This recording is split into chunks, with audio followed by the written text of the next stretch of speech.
Is the audio working? Cool. Just wanted to make sure.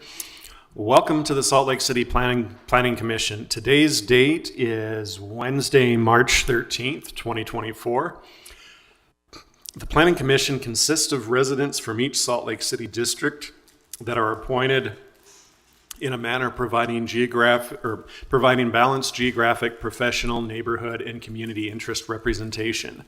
The Planning Commission reviews and acts on any changes to the city's general plans, small area plans, special studies, zoning ordinances, and zoning district maps. The Commission also reviews and acts on planned unit developments, conditional uses, and certain subdivisions. Our goal is to provide a welcoming and safe environment for everyone. We ask that those in attendance adhere to a few ground rules. 1, silence or turn off your cell phones. 2, respect the person speaking and do not interrupt or do things that could intimidate or deter others from exercising their right to be heard. Clapping, cheering, jeering, shouting, or other actions used to discourage people who have different opinions from participating will not be tolerated. People who attempt to diminish someone else's input may be removed from the room. 3, if you wish to speak, come to the microphone once the public hearing is opened and state your name. Members of the public will have 2 minutes to comment. Your time cannot be combined with someone else's time. Everyone will get the same amount of time to speak so that we can ensure everyone is treated equally. If you are a representative of an officially registered, recognized organization, and the item you wish to speak on is within the boundaries of your organization, you will be given 5 minutes. If it is outside of your boundaries, you will be given 2 minutes. 4, if you have a handout that you want the commission to see, you need to leave copies because they become part of the legal record. 5, when commenting, speak clearly, keep your comments on topic and brief. 6, questions asked during a public hearing will not be answered during the public hearing. Rather, the commission may ask the applicant or staff to answer questions after the public hearing is closed or ask city staff to follow up with you at a later time.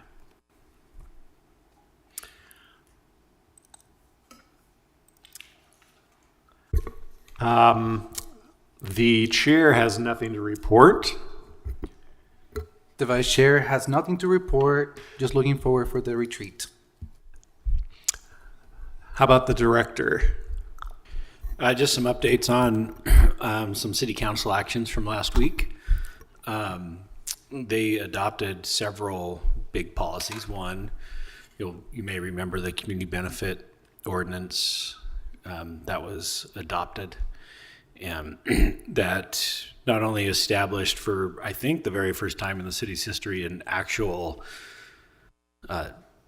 definition and process of what our general plan is, but also established processes for updating those, and then included those community benefit requirements for both the amendments to general plans and zoning amendments. I don't believe there were any sort of significant modifications to that proposal as it went through the city council process. The other thing that was adopted, well, 2 other things that were adopted. One of the local historic districts, which one was it? Laird Heights? Laird Heights was adopted by the Planning Commission. And the other major policy was the updated landscaping chapter was also adopted. That had several changes to it.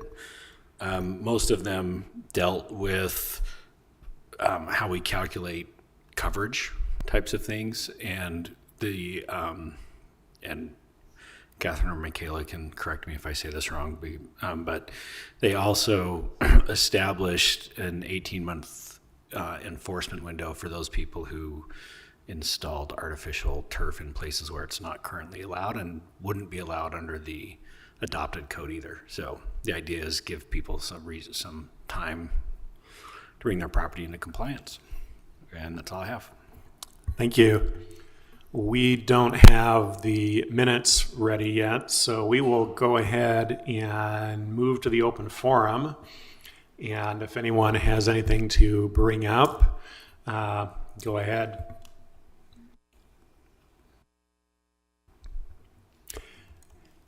Doesn't look like anything or anyone has anything to bring up, and we will have plenty of time later during the retreat to discuss things. So we'll go ahead and move to the regular agenda. Item number 1, Planning and Historic Landmark Commission membership and appeals hearing officer term limit text amendment. That's a long title. Case number PLN PCM 2023-00986, and our planner is Olivia Svetko. Yeah, quite a mouthful for a name for a petition, but here we are. The Planning and Historic Landmark Commission membership and appeals hearing officer term limits text amendment. All right, so some background on this one. This was initiated by Mayor Mendenhall. It's a petition to amend sections of our zoning ordinance to remove the minimum required membership for Planning Commission and Historic Landmark Commission and remove the term limits for appeals hearing officers. Staff's recommendation is that Planning Commission forward a positive recommendation to City Council. And the proposed changes will be, are proposed for section 21A06, decision-making officials. Okay, so currently our code states that the Planning Commission should consist of a minimum of 9 members and a maximum of 11. Historic Landmark Commission should have a minimum of 7 and a maximum of 11. And additionally, appeals hearing officers may be reappointed for up to 2 consecutive 5-year terms. The proposed amendments would remove both minimums, leaving the Planning Commission and Historic Landmark Commission with no minimum and a maximum of 11 members. The state law requires that these commissions have at least 2 members. And we also are proposing the removal of the language limiting appeals hearing officers to only 2 terms, saying instead that they may be reappointed. Historic Landmark Commission took a look at this on March 7th. Their recommendation was, rather than remove the minimum required commission membership, change it to a lower number to 5 was what they were suggesting. The reason we're doing this is we would like to reduce the likelihood that business items and land use decisions are postponed just due to changes in commission structure or unexpected resignations.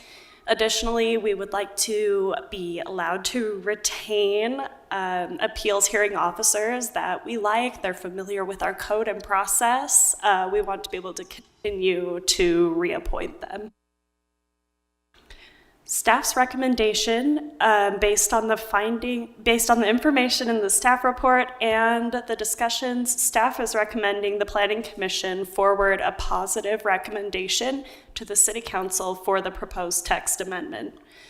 And you'll see on your motion sheets that there's an additional motion on there that follows Historic Landmark Commission's recommendation as well. Thank you. Any questions from the commission?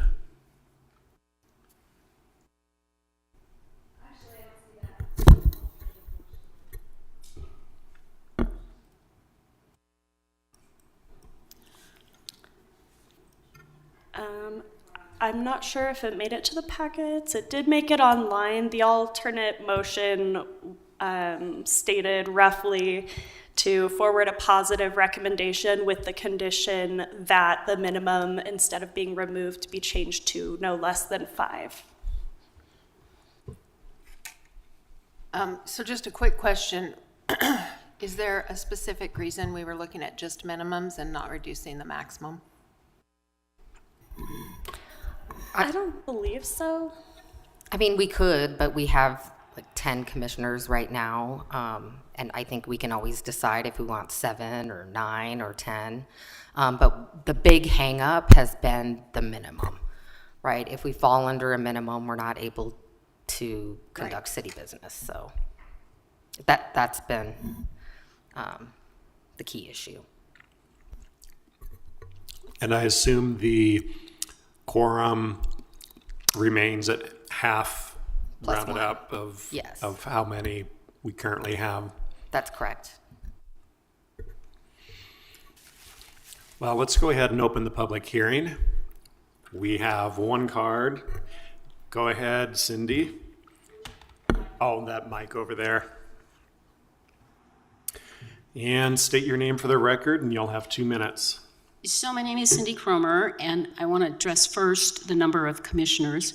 And I understand the rationale, but I want to tell you that the state minimum is grossly inadequate for public process. One should never accept the state recommendation. If they do something in favor of public process and realize it, they will change it, which they did with respect to development agreements between 2021 and 2023. So one should certainly not go with the state minimum, which would be the default. The Landmark Commission talked about this, and several members spoke to the issue of boards being allowed to get to a very small number of people, and they felt that that was not appropriate, and they set a minimum of 5.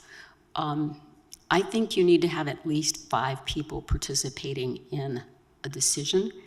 And what I feel really strongly about and have talked about before is that there must always be someone who has expertise in architecture, engineering, or code enforcement so that they understand the building code. And the more you reduce the number of people on the commission, the more you reduce the likelihood that someone with that expertise will be in the room.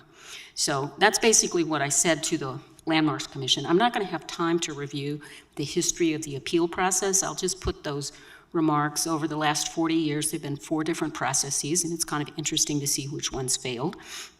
But the current one we have with appeals hearing officers has been extraordinarily successful and durable. We had the legendary Craig Call, and then we had 2 former members of the Planning Commission, Mary Woodhead and Matt Worthland, serve as hearing officers. Matt and Mary have done a fabulous job more recently as the number of appeals has increased. And if they're willing to continue serving, the city should certainly take advantage of their expertise. Last week, the city council appointed or adopted the recommendation of the mayor for 2 new hearing appeals officers. So if we're fortunate enough to retain Mary Woodhead and Matt Worthland, we will have 4. And given the number of appeals, we just might need that many. So I'll send you the history of the different appeals processes, because I'm sure I'm already out of time, but the process is working, and so we shouldn't lose the expertise of people if they're willing to serve just because they're term limited. Thanks. It doesn't look like there's anyone else who would like to give public comment, so have we received any emails? We'll go ahead and close the public hearing and bring it back to the commission. Mr. Chair, I agree that the state minimum of 2 seems like way too low. So I like the idea of another minimum. I also had the same feeling that, yeah, two's definitely not enough. So I would be comfortable with setting it at 5. I agree that 2 is not enough, but I would be comfortable setting it at 3. I just think 2, you'll have too much of a risk in a deadlock, so I'd say an odd number, but 3 is fine. Okay, I'm gonna make a motion to do 5. Based on the information presented in this short discussion, I move that the Planning Commission forward a recommendation to adopt this text amendment to the City Council with the condition that a new minimum number of commissioners be set at no less than 5. I'll second the motion. We have a motion from Commissioner Burrows and a second from Commissioner Tuttle. Any discussion to the motion? Can I just clarify that this also includes reducing the term limits as part of that motion? Or Right, being able that to, was my intention too. you know what I mean? Yeah.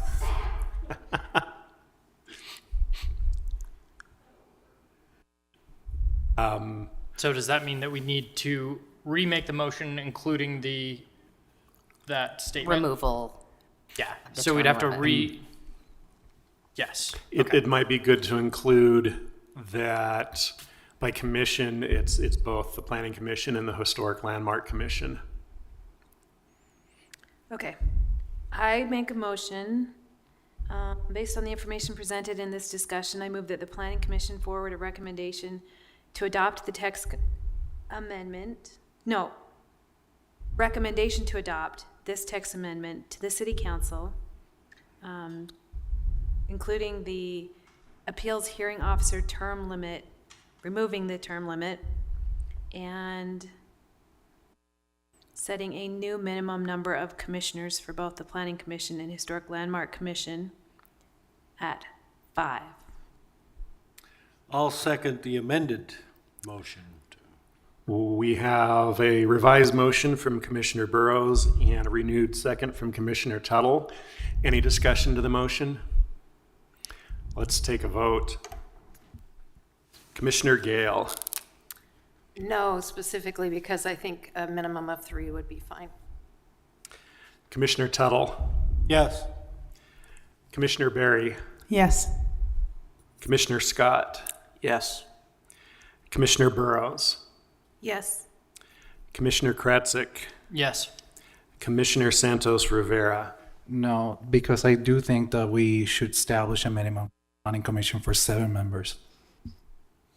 And the chair will also vote yes. That recommendation is forwarded to the city council with 6 yeses and 2 nos. And with that, we will close the regular part of the meeting and move on to the planning retreat. And we have our planning director, Nick Norris, here to address us. Chair, can I clarify if the rest of this meeting will also be televised and recorded and part of minutes for the next? It will be? Yes. It's all recorded and televised. However, there will be no public hearing or public comment.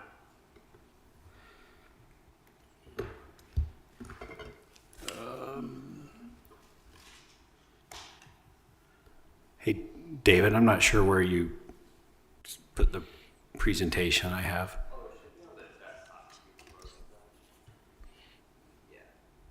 Thank you. All right, so we're going to do a couple of things in this retreat. We're going to start with our annual report. For those that don't know, this is something that's in the policies and procedures that we deliver by the end of, or before the second meeting in March. So we're going to start with that. Then we're going to talk about, if I can figure out how to get to the start slideshow here. There we go. We're going to talk about the 2024 goals. So there's some pretty sizable things in there. Some of those goals are things that have been either established for us by the mayor, the city council, or this year, the state legislature. So we're going to get into a little bit of those. It's going to be high level discussion. We're not going to dive into the details, but what we hope to cover is that how those things are going to play out through the year, the role of the planning commission over time, things like that. And then we're going to get more into the meat of the retreat and talk about the planning commission meetings in general, the number of items that come up, the duties of the planning commission as they're stated in state law and city code. We have some information about how meeting time is allocated that we'll go over. And then hopefully we'll have a discussion on generally how you accomplish all those duties within the limited amount of time that you have as a planning commissioner each year. So let's just jump into it. Michaela and I are going to split this presentation up so that one of us isn't talking the whole time. So the annual report consists of these things: a summary of our meetings, the types of applications and numbers that we're getting, and then some other tidbits about just general activities the planning division is involved with. So This year, here's a summary of the commission meetings. So you held 24 meetings, 121 agenda items. The average meeting length was just over 3 hours. The average ending time, 8:35 p.m. So some meetings were longer, some were much shorter. I think we had like a 27-minute meeting at one point this year. Some of the interesting stats about how we're getting information out to the people. Generally, we rely heavily on our webpage. The Planning Commission agenda page, you can see the total views of that this year. So these are unique views. Every time a new IP address actually opens up the Planning Commission webpage. So you can see almost 13,000 views. The agenda, the agendas were viewed 1,100 times, staff reports 1,800 times. So you can see the number, the averages. But I think when you look at the big number in totality, it may look like it's a lot, but as we drill down each individual item, few people are actually viewing our agendas and staff reports. So these are the biggest individual items that have been looked at, and these are the staff reports. So these are the 3 big items. Obviously, the come and go gas station conditional use. Surprisingly, it was only viewed 88 times. So it goes to show you we've received hundreds of public comments on that, but for whatever reason, people aren't going to the staff reports to find information. The others are 2 relatively mundane plan developments. No other item on any of our agendas had more than 30 views. So as far as total applications, last year we had 922 applications submitted to the planning division. So this is actually below our 10-year average. Part of that is because in the tail end of 2021, we eliminated the special exception process. That accounted for about 150 applications per year on average. So when you add that in, we're actually above the 10-year average, but 2022 is where we really started to see a decline in applications come in. The other significant thing that happened for most of 2023 is that we eliminated the conditional use process for accessory dwelling units. And so just to give you a really quick summary of what's happened with that specific type of thing, in the first 5 years that since we adopted wasn't the original, but the last major ADU ordinance, we had a total of 170 building permits submitted. Since April, when the city council adopted that ordinance, we've had, I think, 73, low 70s number of building permits. So if you calculate that 5-year average, we average about 34 per year. So those reforms doubled in 9 months the number of building permits we get for ADU. So we're starting to see quite an increase with that, and we still have another couple months left in that. So these are the applications by type. You can see the bulk of the applications are not planning commission related. So we do a lot of work just at the staff level. Most of that's on the right-hand side, although the preservation applications include things that go to the Landmarks Commission, which is a relatively small number of total applications. But we had 139 total applications that come to the Planning Commission. Obviously, not all of those are heard in the same calendar year, so that gives you an idea of how that rotates through. We currently have right around 60 applications that have been submitted that haven't been heard yet. So they're in some various form of the process building up, which is probably about half of where we have been over the last 4 years. So part of that is due to the economic conditions in the development community and things slowing down. But it is a reflection of the current pace of development. Ironically, our building permits have not decreased. So more and more people are actually just building to code or building without needing some sort of special land use approval. And which is pretty typical when we have economic downswings like in the development world. We're seeing an increase in the number of applicants that are like tenant improvements, home remodels, things like that. So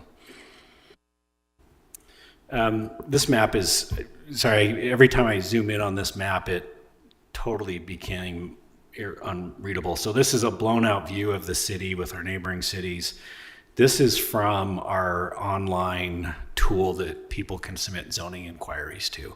So it's kind of an automated tool. They answer a few questions and it tells you where the use, what the use is, where it's allowed, things like that.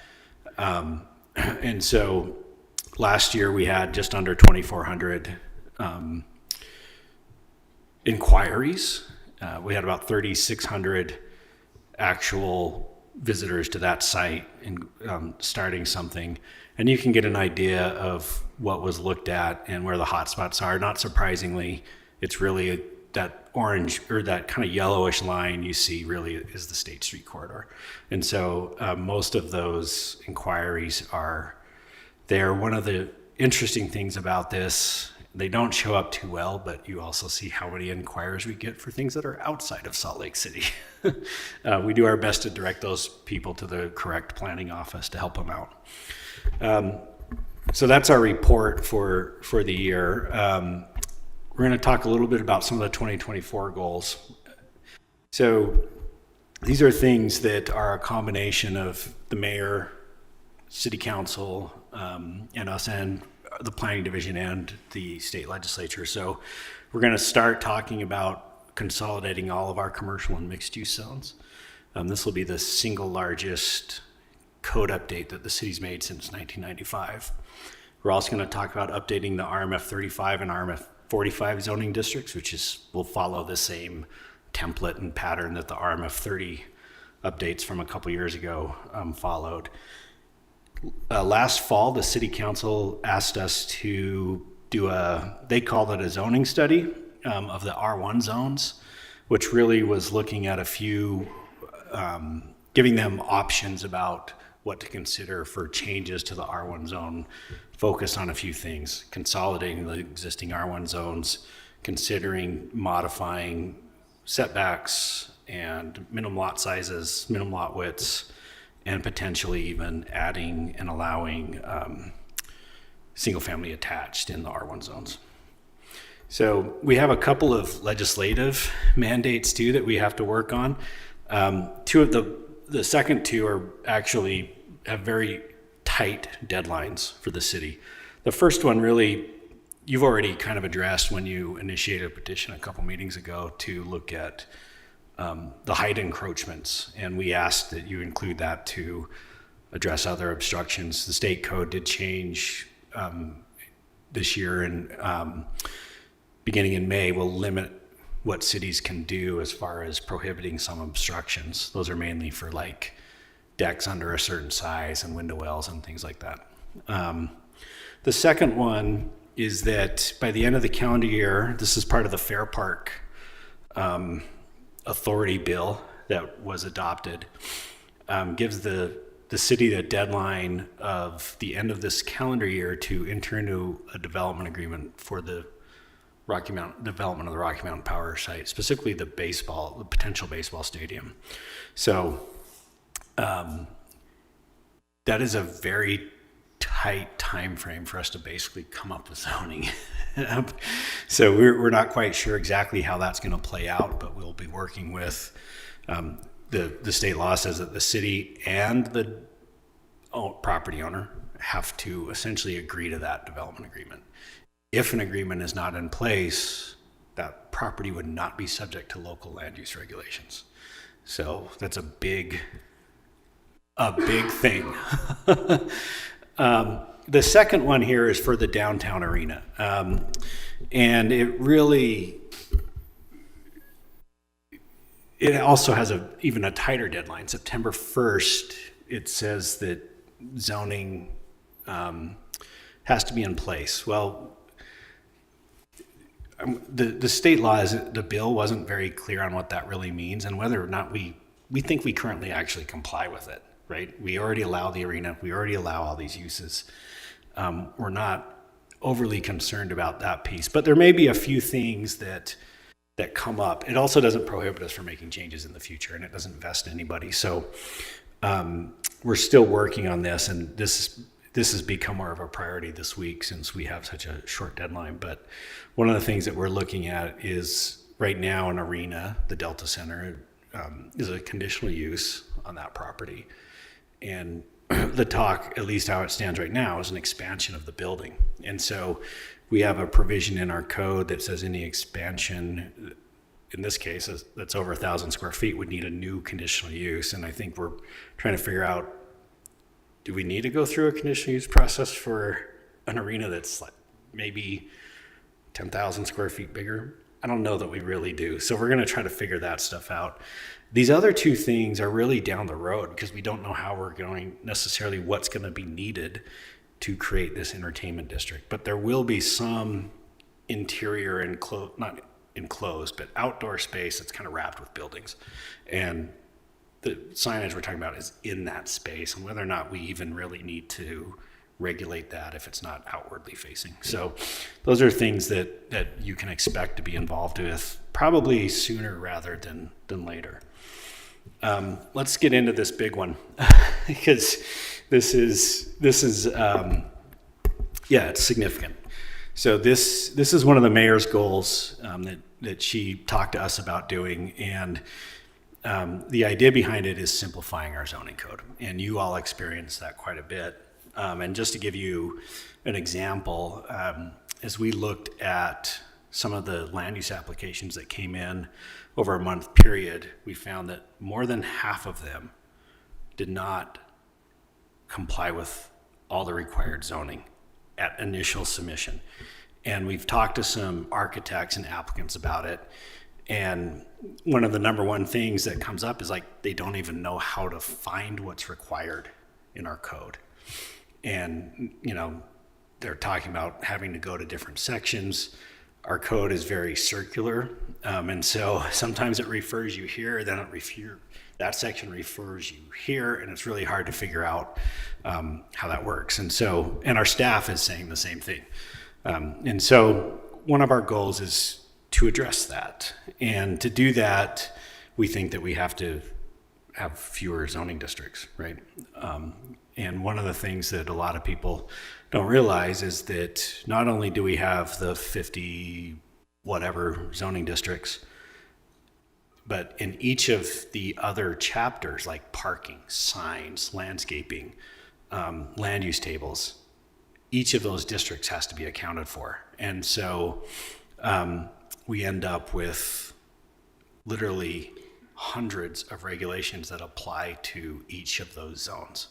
So that's what we're trying to do, is simplify this. So we're hoping to reduce some of the redundant regulations. For example, in the sign code, there's some sign provisions that apply in some districts in 3 different spots. They're not all together. And so it's really easy to miss. And there's actually no reference between them. Sometimes we have one section of code that applies to a certain zone that says something, and another section that says something else. And so we create conflicts. We want to use consistent wording and essentially make it easier for everybody to use. We have a couple of big picture kind of guiding principles. One, we also, as part of this, don't want to negatively impact existing property rights. And so we have to calibrate a lot of these consolidations, and we're going to show you a chart on one of the next slides that shows that. We also want to do the best we can to minimize how many new non-conforming uses are created, because there's significant reorganization of the land use tables. And how we're doing this, there are some zones that allow all kinds of uses, like the CG zone, that are going to be merged with other zones that don't allow those. And so we're trying to balance that out. We also want to calibrate different standards. So if you look at like the CN and the RB zone, for example, they have different setbacks. And so in those cases where we're trying to bring those into one, we're erring on the side of having buildings closer to the street so that when they're adjacent to some other less intense zone, there's a larger buffer. And so there's some parameters that we're using inside that I wanted to share. So this is, right now, this is what the organization looks like. This is not fully final yet. We're still drafting a lot of these, analyzing them to figure out what the conflicts and issues are. But there's a couple of things that I wanted to highlight. The first is the MU5 and the MU6 zone. So the number refers to the approximate building heights in stories. So that gives you an idea of scale. For both of those, we are using the current FBUN2 zone that was recently modified by the City Council as part of the downtown building heights. That zone, the FBUN2, has some areas that allow up to 65 feet in building height. So we're using the exact same wording. The only difference is the MU6 would be those areas that are 65 feet in height. And the MU5 would be the rest of those areas. And you can see the other zones that are similar in height. So for example, the RMU 45 and CC zone both allow 45 feet of building height. So they will see a slight increase in building height to accommodate some of the other, like the design standards that have a minimum height of the ground floor. So a couple other highlights. The MU8 zone, that's the ballpark zone that you've already made a recommendation to the City Council on. So it's already been through the Planning Commission. There might be some tweaks to it, especially to the land use table as we bring in these other chapters. And then the MU11 is the zoning that this body saw several years ago, but the council recently adopted to apply to the fleet block. So that was the FBUN 11 zone. Similar to MU8, there might be some small changes there. So really what we're looking at, we're actually only creating 2 new zoning districts through this process, and we're going to be using existing zones for the rest. So that has considerably shortens the amount of work that we have to do. Are there any, also, if anyone has questions, just shoot them out. So you can see that big list. Some of the things, all of the commercial zones are going away. So they are all going to be consolidated. So that's the SNB, the CN, the CB, CS, Sugar House Business District, CG. All of the TSA zones are also going away. So there's 8 different TSA zones. And then some of the mixed use zones that are actually found in our residential chapter are also going away. One of the things that we do have on here that you'll see is the RMF 75 zone. So that is the, right now it is strictly a residential only zone. Allows buildings up to 75 feet in height. Almost every property that is on RMF 75 has at least a 5-story building on it. It's unlikely to change. But we have, over the years, we have had numerous inquiries about particularly ground floor space on those uses being converted to some sort of usually office type of use, particularly like a doctor's office, which makes a lot of sense. And so that's why it's included in this right now. Are there any questions about what's on the screen or anything I've said? Okay. We also have a very aggressive timeline for this, and we think it's doable. And there's some really important reasons why we want to be aggressive that we're going to get into. But just to give you an idea of where we are, we hope to have the drafts.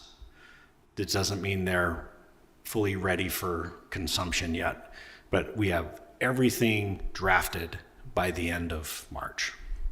Then we are going to start going through creating an engagement plan.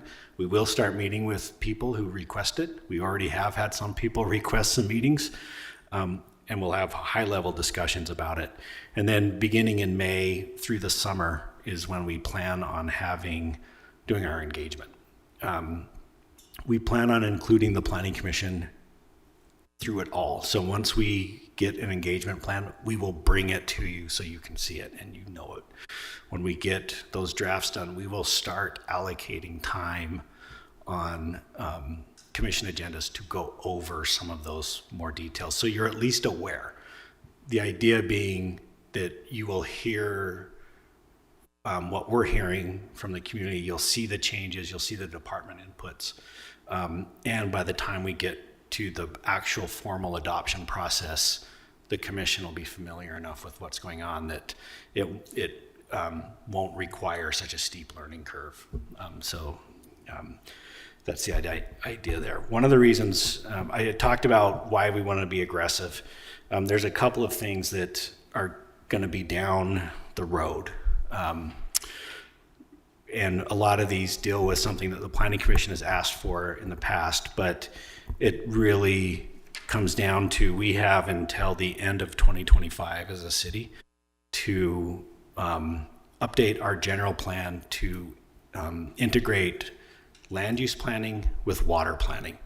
We have been doing this already, but we analyzed and did an audit of all of our adopted land use plans, and we have very few water conservation policies and direction in our plans. And so we have a state mandate to do that, but we want to make sure that we are doing it right and that we're hitting everything because of how important that topic is.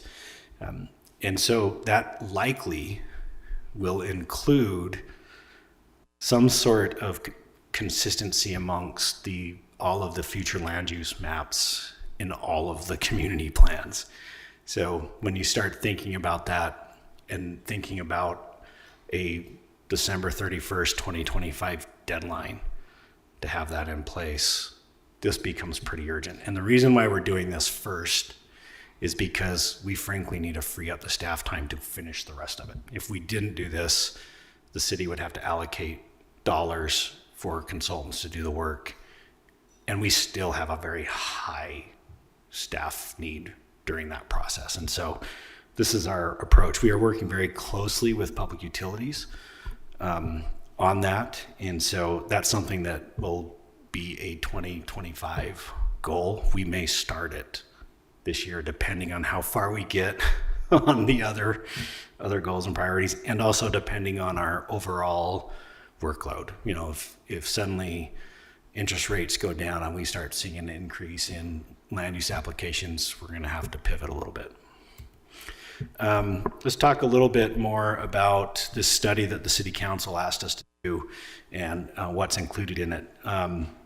So this study's almost done. We're just fine-tuning the document and making it more presentable. But basically, the City Council requested us to look at the R1 zones, the history of them. Well, they didn't request the history, but we're providing it. And what options they have to consider to simplify the R1 zones as well. So what we've done is that we've put together a document that talks about the history of single-family zoning and the R1 zones in the city. The image on the map is from I think it says 1951 zoning map. This was one of the first years when we had an actual single-family only zone. And the highlighted area is where it applied. That's Federal Heights, by the way. And so we felt like it was important to express what that history is. We've done an analysis of all of the zones. We know how many lots are in each zone, how many comply or don't comply with minimum lot sizes and things like that. We've included some case studies and a couple pages of references to other communities that have gone through this and academic documents and papers that have researched it. The idea behind it is to give the council an idea on whether or not the R1 zones are helping achieve the goals of the city. And then they can initiate some changes. We will provide the planning commission with that. We will be transmitting this to the city council, so it will become a public document in the coming weeks. I'm going to let I'll Michaela let you, talk I'll about let these. you have some water, and if you could keep moving this slide. Thanks, Nick. Another thing that we'll be embarking on is looking at the RMF 35 and 45. We did so much work on RMF 30 and did not touch 35, 45, knowing that we absolutely needed to look at, almost the same structure and framework, right? Promoting more housing options, but specifically density. I remember Stan Penfold being on city council calling us out on RMF 30s and the density issue. We hope that this isn't really going to be a super heavy lift because of the amount of research and work and discussions that we have from the RMF 30, but it will be coming up this year. Can you go to the next slide, Nick? Thanks. Planning isn't necessarily going to be leading out, but building services, transportation, and engineering will be addressing issues relating to construction in the city. So you will be hearing about a construction impact mitigation ordinance. You will need to make a recommendation to the city council. So that will be something that you will see this year coming up.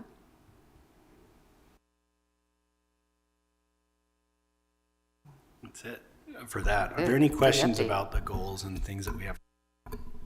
That timeline with like April 1st and April 30th, that's just for the zoning simplification? That's only for that. Yeah.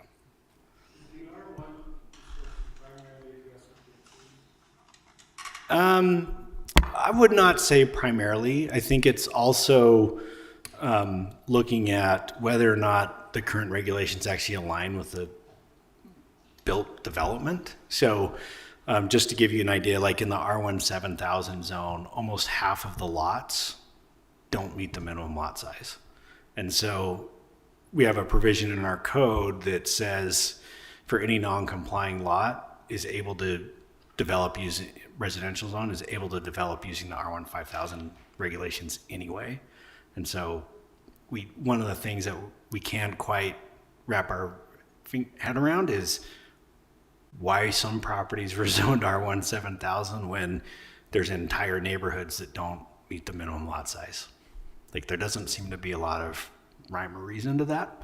So it's looking at other things too. Most notably, I think actually is addressing those non-complying situations. But density is certainly a part of it. Is there any conversation of like more mixed use neighborhoods of like bringing commercial into some of those single family zoned areas, or is that kind of not in the discussion? No, so one of the specific things that the city council included in that R1 study was expanding opportunities for mixed use development in the city. So that is also one of the reasons why we want to consolidate the zoning districts so that we have an easier time trying to figure out what appropriate scale mixed use is in some areas where it currently doesn't exist. So really exciting, just knowing that we're undergoing like a major zoning change since 1995. Is that what you mentioned? And I see the pipeline. It seems very healthy. We have a lot of things in line for this upcoming year. I wonder, just looking at the very, very slide that you show us, like the inquiries that you're receiving from the public and how user-friendly it might not, what type of technology tools you guys are kind of like thinking or researching or maybe inquiring, maybe like implementing more AI, like questions to ask, like, what type of code do I need if I want to make my fence higher by 1 foot? I don't know. What other cities are doing in terms of like technology and user experience. So I don't know that we've looked at AI in terms of from a zoning perspective. We have looked at AI as far as some internal operation things that we do, like meeting minutes. none of them work really well at that right now. And so we've sampled a couple. We've done some things with like some of our staff meetings on Teams where they have like they'll dictate the meeting and it doesn't actually translate well, and we end up spending just as much time on minutes correcting those things. So we're going to keep our eye on those types of things because we're not there yet. There are some tools that have been developed. For example, in the Bay Area, there's a tech company that has developed a zoning analysis tool that basically does the zoning review for like residential developments. Okay. It's super expensive. I bet. and so we're kind of watching that and how those cities that have chosen to use it, how that plays out. But one thing that the commission may not be aware of is that under state code, building permits for residential uses have very short turnaround times. So for like single family up through townhomes, it's that first review has to be done in 14 days. And then for multifamily, it's 21 days. So that can be pretty challenging if you get 15 multifamily building permits submitted in a week, which we're not seeing right now, but a year and a half ago, we were getting those. So. Okay. I actually had another question. So you mentioned there's like 922 applications in 2023. We heard at the PC meetings maybe like 139 or something. You mentioned there's also 60 that were somewhat in the works right now. Is that like currently, or that was from 2023? That So was those, still like those are applications that are current and active, waiting. okay. They're in some state of the process. Sometimes those may have just barely been submitted and we haven't even deemed them complete.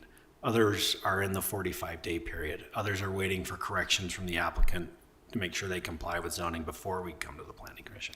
So it typically, in fact, that last thing I said is actually the bulk of the time. You know, if you remember, I said how many applications are not actually complying with zoning when they submit.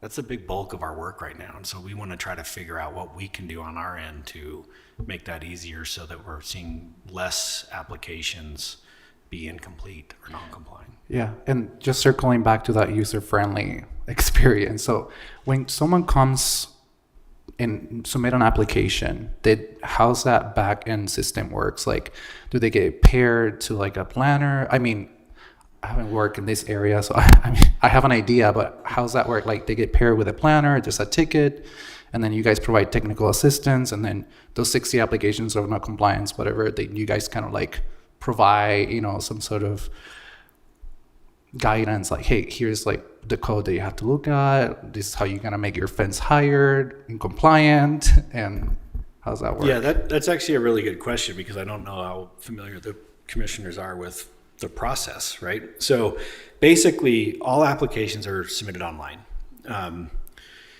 And so because we have to calculate their application fee, it's not just a set fee with noticing and things like that. They'll submit it.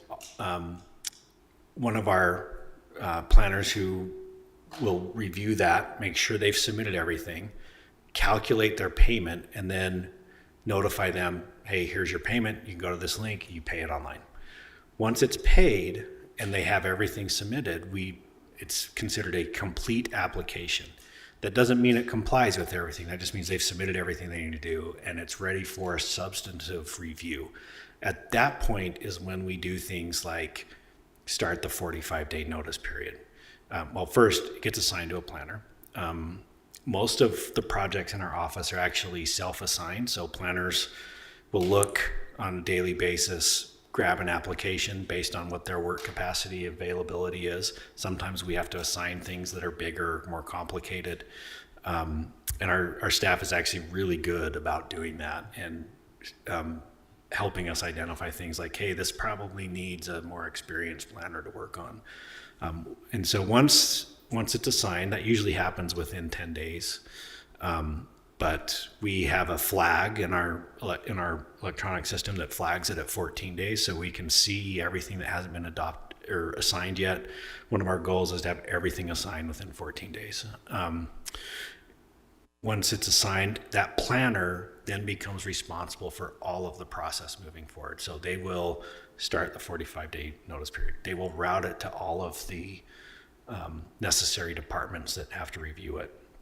They will do the zoning review to make sure that it complies, or if it's a process where they're seeking modifications, make sure we're catching all those needed modifications. There's usually a set of corrections sent to the applicant, and that can take some time before they come back. Really well done, complete applications, that all of that can usually happen within that 45-day period.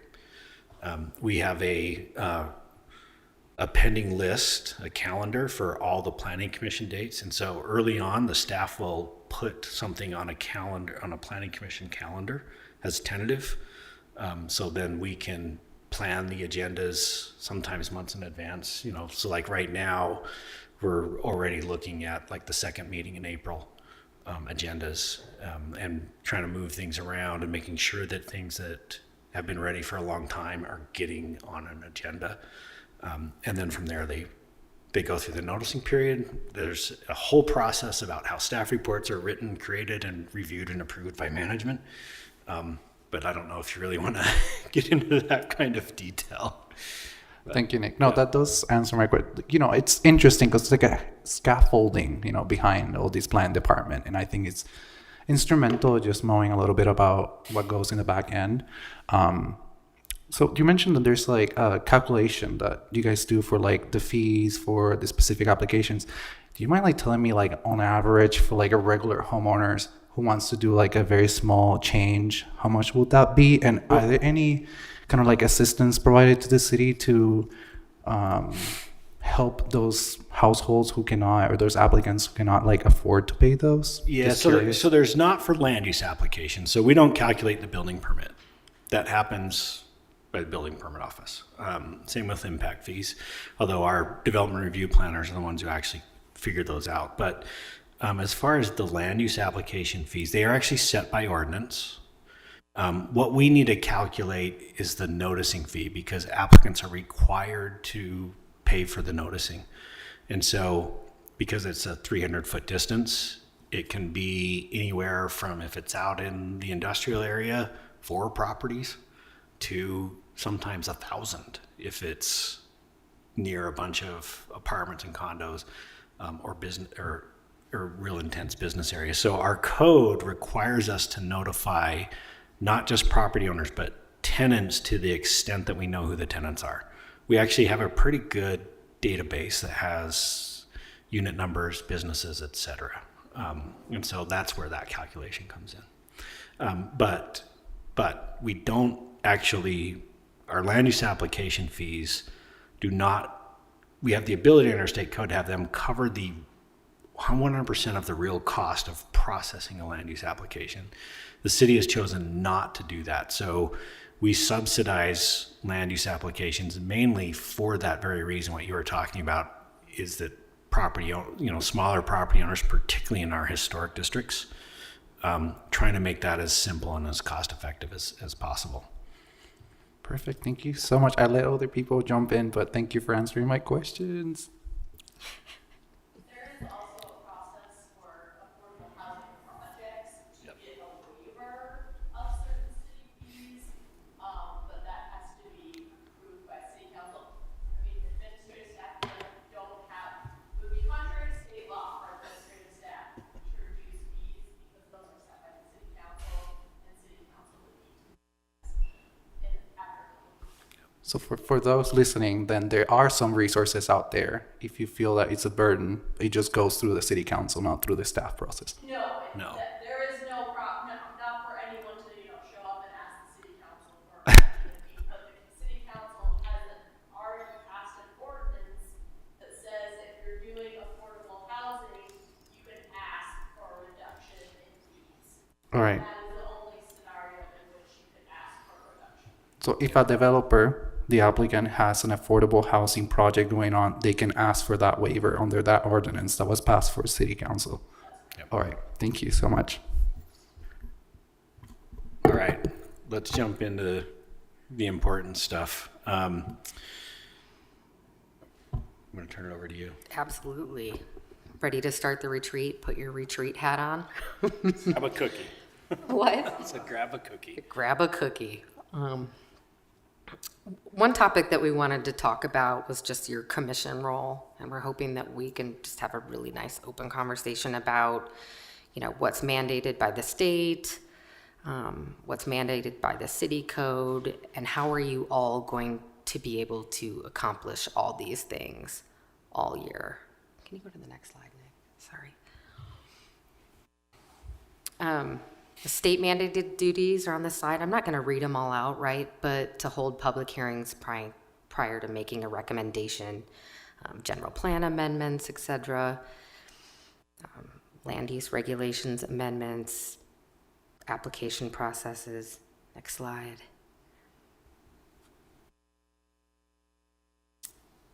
City mandated duties. You're the decision maker, on conditional uses, plan developments, design review, appeals from admin hearings, sometimes subdivision amendments. And can you go to the next slide too? And you also have city authorized powers, right? Comprehensive studies of planning issues, things that we really need to get granular on. Initiate zoning amendments as well. I think the next slide is the best one. You're going to do all of this in about 74 hours per year. You had 24 meetings, 121 agenda items. The average meeting time is about 3 hours. The average ending time at 8:35. So I think that's something that we really want to have a pretty open discussion about. Yeah, I think this is an important piece because I know we've heard from a number of commissioners just about meeting lengths. And we have a couple of slides a little later that talk about what we possibly could do so that you can prioritize what your duties are and what you want them to be and what you think the role of the Planning Commission is, adds the most value to our processes.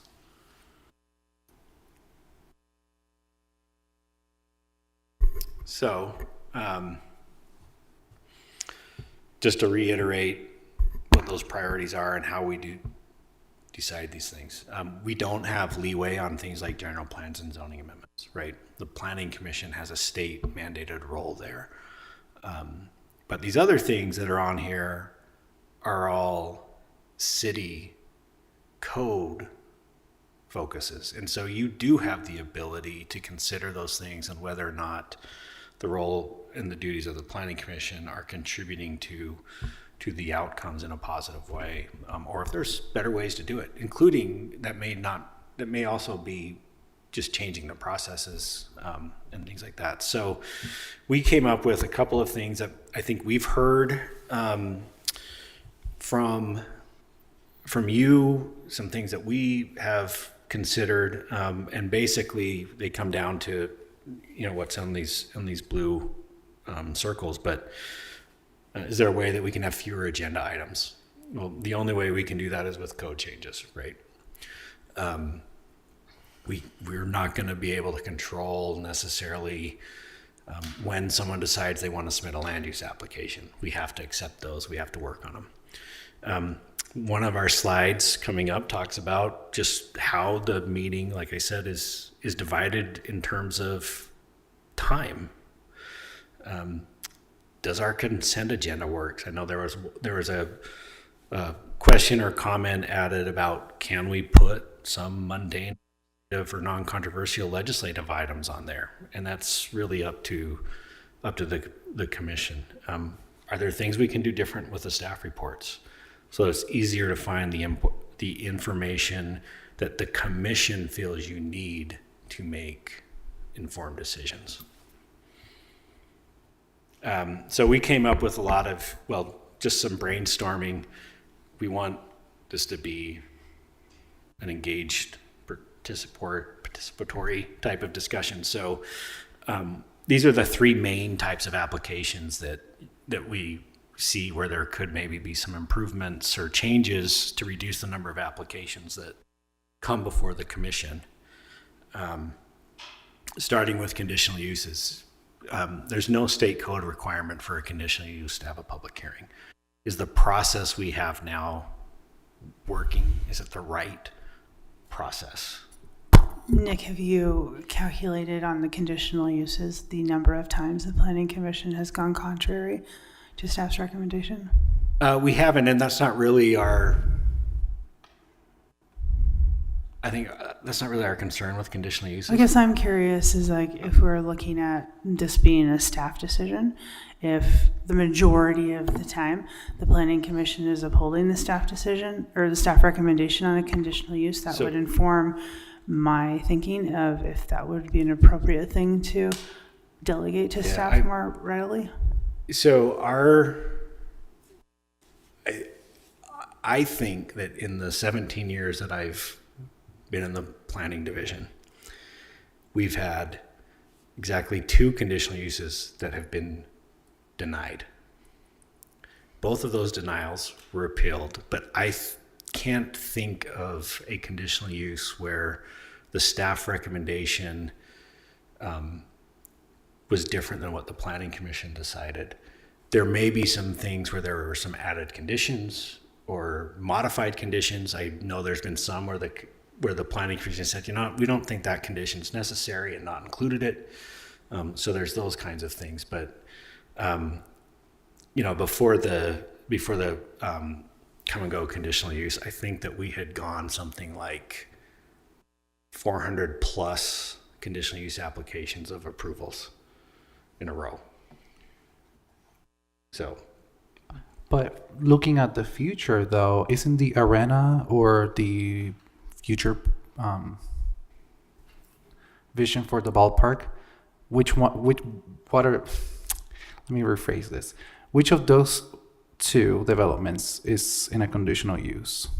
so right now the stadium, The stadium. so the stadium downtown, the arena, Delta Center is a Right. conditional use. Because I think it's a valuable comment, just the concern for not only just the past, but perhaps the future of those conditional uses and what that will look like. And perhaps like the input from the Planning Commission can help shape that future vision. I'm just saying, Yeah. the future is important too. I'm thinking as a planner now. Sorry, I'll let, go for it, and then I'll chat after you. Well, I might forget, so thank you. Perhaps one approach to this would be to tackle it as you do with like your review of modifications. If at some point you feel like they're not, they exceed the threshold, then it comes to the commission. So if a conditional use were pretty straightforward, et cetera, or if it were an extraordinary use like the stadium, then internally you could be like, all right, we're going to kick that one to the commission. So to have a threshold, much like you do with review for modifications, may be appropriate, you know, in an effort to delegate this one to staff review. I guess my question is, can you, before we get too much into all 3 of these, can you remind us of the number of times that the Planning Commission saw each of these agenda items? If conditional use has not happened in the couple months since I've been here, so if it's not happening that often, then, so just, I would like to know each of these, how often they happen. Yeah, so conditional uses, if you remove the ADUs out, in busy years, we'd see about 20 per year. Almost, I would say 2/3 of those fall into one of 3 categories: a cell tower, an alcohol-related business, or an auto-related business. We rarely see any other types of conditional uses. We get the one-offs every now and again. Like we've had a few where I think we had one recently where it was like an impound lot, an impound yard type of thing. But for the most part, it's those 3 types of things. And all 3 of those, with maybe the exception of like the auto repair shops and things like that, Cell towers are so heavily authorized by both federal and state law, depending on what kind of cell tower it is. We don't have a lot of leeway. And so, in fact, some of those we have actually a federal mandate review time that doesn't align with our 45-day public notice period. So we have to waive that 45-day public notice period just to comply with federal law. If we don't, in those situations, if we don't comply with federal law, they're approved. So we could let the clock run out and it just ends up getting approved. So there's some question as to whether that is, why would we even have a process like that other than a staff review? And looking at purely the health and safety things that we can look at, making sure it's a secured site, things like that. So that's an example. The alcohol businesses also have a list of probably 1 to 2 dozen regulations they have to comply with, like security and operations plans and smoking and screening lighting and everything. And so there's already so many things in the code that are intended to address the detrimental impacts that there's a question as to whether or not there should be any other sort of public hearing, or if there's another way that we can do it. Okay. Just really, really quick, can you blow through like development, plan development, like the number for that, and then the number for Yeah, design so review? we get the number of plan developments and design review are actually increasing. Even though we're seeing a net decrease in applications, these are annually, we've seen a slight increase in those over the years. I think that number is, we do probably between 30 and 40 of each of those every year. Those are also sometimes some of the hardest, most time-consuming things we do. Because our plan development code doesn't really limit the types of modifications that can happen. It makes it really challenging on our end to review those. And so one thing that we've looked at is really, we've kind of taken more of that, what are the actual impacts from this around the edges, the perimeters and things like that, versus whether it's achieving a better development, which is really what the process is intended to do. But because our code is so restrictive on so many things, like every building has to have street frontage. Like, you're building a row of townhomes, you got to go through a process. There's probably better ways to handle that, that we can discuss and look at. So the conditional use is 20, and then we've got 30 to 40 and 30 to 40. So conditional use is like 20% ish, or my math's terrible, but so I guess that I just want, that helps me picture the framework of it. Okay, cool. So I think I might be supportive in something similar to what Amy is talking about, of kind of leaving it to your discretion to some degree. I mean, this is a discussion, but Yep. I do have a tiny anecdote that I watched the conditional use the week before I became a part of the commission, and it seemed like there was it was about alcohol, and it seemed like there was some meeting of direct neighbors with the establishment that actually seemed pretty productive in a community way. And I don't know that that's not our business, but it was just kind of nice to see oh, this provided an opportunity for which these two people who have never seen each other can directly meet face to face and alleviate some fears. Yeah. That I don't know what to do with that, but that was just a thing I observed. So. Yeah, and that would be a good example of how a process adds value to the outcome, right? And for us, that's the most meaningful thing, is what value does a process add? Sorry about that. You're fine. These have a tile on them. So my phone is silent. That's actually a really good point. I wonder if you can walk us through like the rationale behind the design review categories and like what those actually means. Yeah, we can go through each of these if you want, but with the design review, so I think it was in 2018, the design review process changed. Prior to 2018, everything was eligible for staff approvals in design review.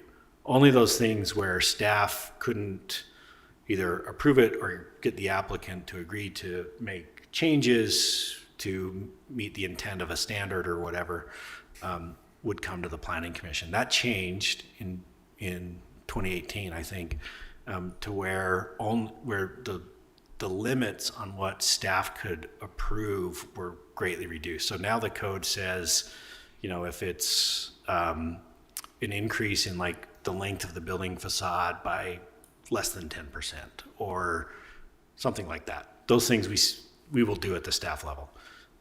We hardly get any staff level applications for that. And so that's one of those things where we've seen a very significant increase in the Planning Commission's time allocated towards. And as you know, they are some of the harder things to look at, right? Design review is always going to be more challenging than simply checking to see if standards are met, because the standards are not as easily measured just because of the nature of that process. It's so individual. But what does authorized more staff approvals means? Like, So that it could be something like that, either increasing those thresholds or even potentially going back to how that used to be. One of the reasons why it changed is because we were getting a lot of public pressure on what was coming out. And so there was a lot of public demand to have the Planning Commission be that decision maker instead of the staff. But one thing that I will say, that if the commission is interested in any of these, we will allocate time on agendas to have more specific discussions and get into some of those things, provide examples, outline processes more. With plan developments, one of the things that we've really been considering on our end, so now that we have this community benefit ordinance adopted, we haven't developed this, but we're thinking that taking a similar approach to plan developments would reduce the number of things. So to do that, we would have to have a more refined list of community benefits, right? There'd have to be like some numbers there. And so, but state code, because someone is asking for a modification to a regulation, gives us a lot more leeway on what we can ask for. And we are definitely at the point where the objectives in the plan development are not necessarily, they're too easy to achieve, right? And we're not getting that benefit as a community that we potentially could if we had a little different approach.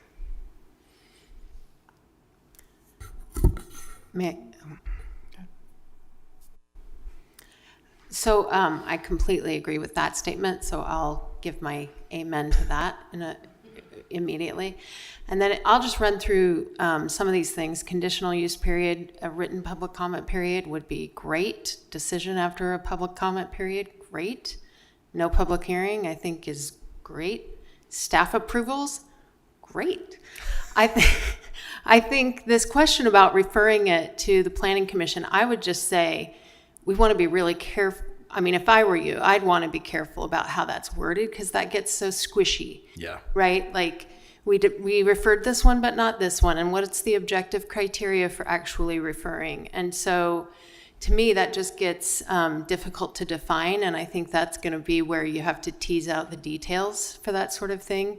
That's why we have the question mark there. Right? I mean, I think that's really difficult. I think it's going to require a lot of maybe consulting with the attorney's office or something to try and really get something objective. Otherwise, I think it's hard. And you end up with people saying, well, you should have referred this. And unless you have something that's like purely in your discretion, I think that piece is hard. And I think given the number of conditional uses that come up and the number that are denied compared to those that are approved, for me, I trust your expertise and your decision-making on that. And I think maybe it is a good idea to look at the land use tables and really drill down on, how many uses within a zone are actually permitted uses versus those that are conditional uses. And if we've got 90% that are conditional uses in a certain zone and only 10% that are permitted, then that's obviously time to update the zone, right? It's obviously time to take a look at that table. So, that's what I would say about those. I think there's just so little value that we bring to that process as a planning commission that it makes sense to really enact a lot of these and maybe to just think carefully about those last two. And then I can talk about the others as we kind of were. I feel like we were sort of doing this, and then I just don't want to get them too, I don't know. Yeah. And we have some more slides too. We can always come back. Oh, great. Maybe it might be helpful actually.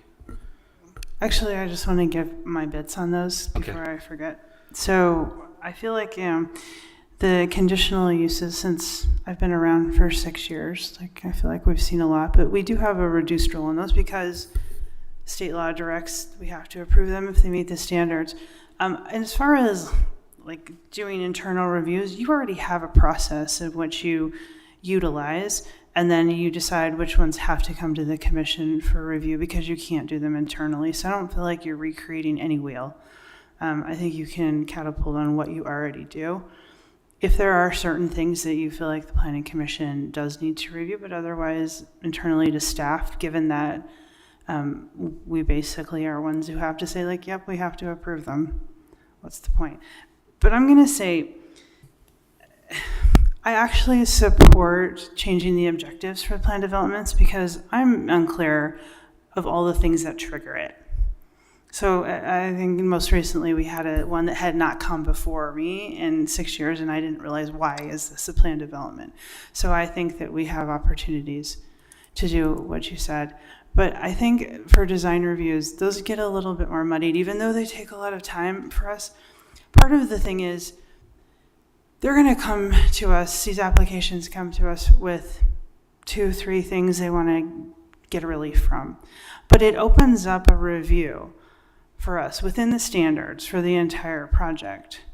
And so there are things that staff don't necessarily review because they're looking at those things that the applicant is asking for, reduced setback, increased height, whatever it is.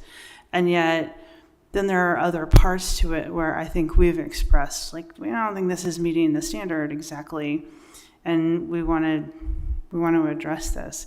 And I think those are the discussions that I hope end up leading to better projects for our community. And so I'm not against authorizing more standard or more staff approvals for design reviews, but I do think the complexity of these is reflected in our discussions because we see the whole thing and we want to make them have a good impact on the communities. And so I would want to review what that meant further when you flesh it out.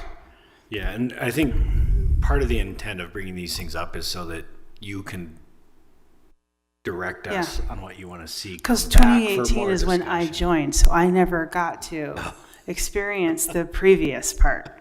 This is all I've ever known. Like I said, I'm not against authorizing more standard or more staff approvals for design review, but I would want to know what that really looked like, because I think the value in our discussions, as lengthy as they may be, for the most part, are fruitful. Sometimes we're just talking in circles. Yeah, but and part of it may be that last bullet. Right now, perhaps, any of the design standards in our code, someone can come and ask for a modification to. Maybe that isn't right. Maybe there are some of our design standards that are so important that we don't authorize a way to modify those. Perhaps. And that might be something that the commission considers Like a as well. minimum building height or something? Maybe. Maybe, Like but- exceeding 200 But feet in length. the one thing that we routinely hear from people is related to like the building materials, right? And I mean, how often have we all heard that building material is terrible? Whether it's usually aimed at like stucco, right? But maybe that's one of those things where it's like, maybe that really shouldn't. That should be a more strict standard and not have as much leeway to modify.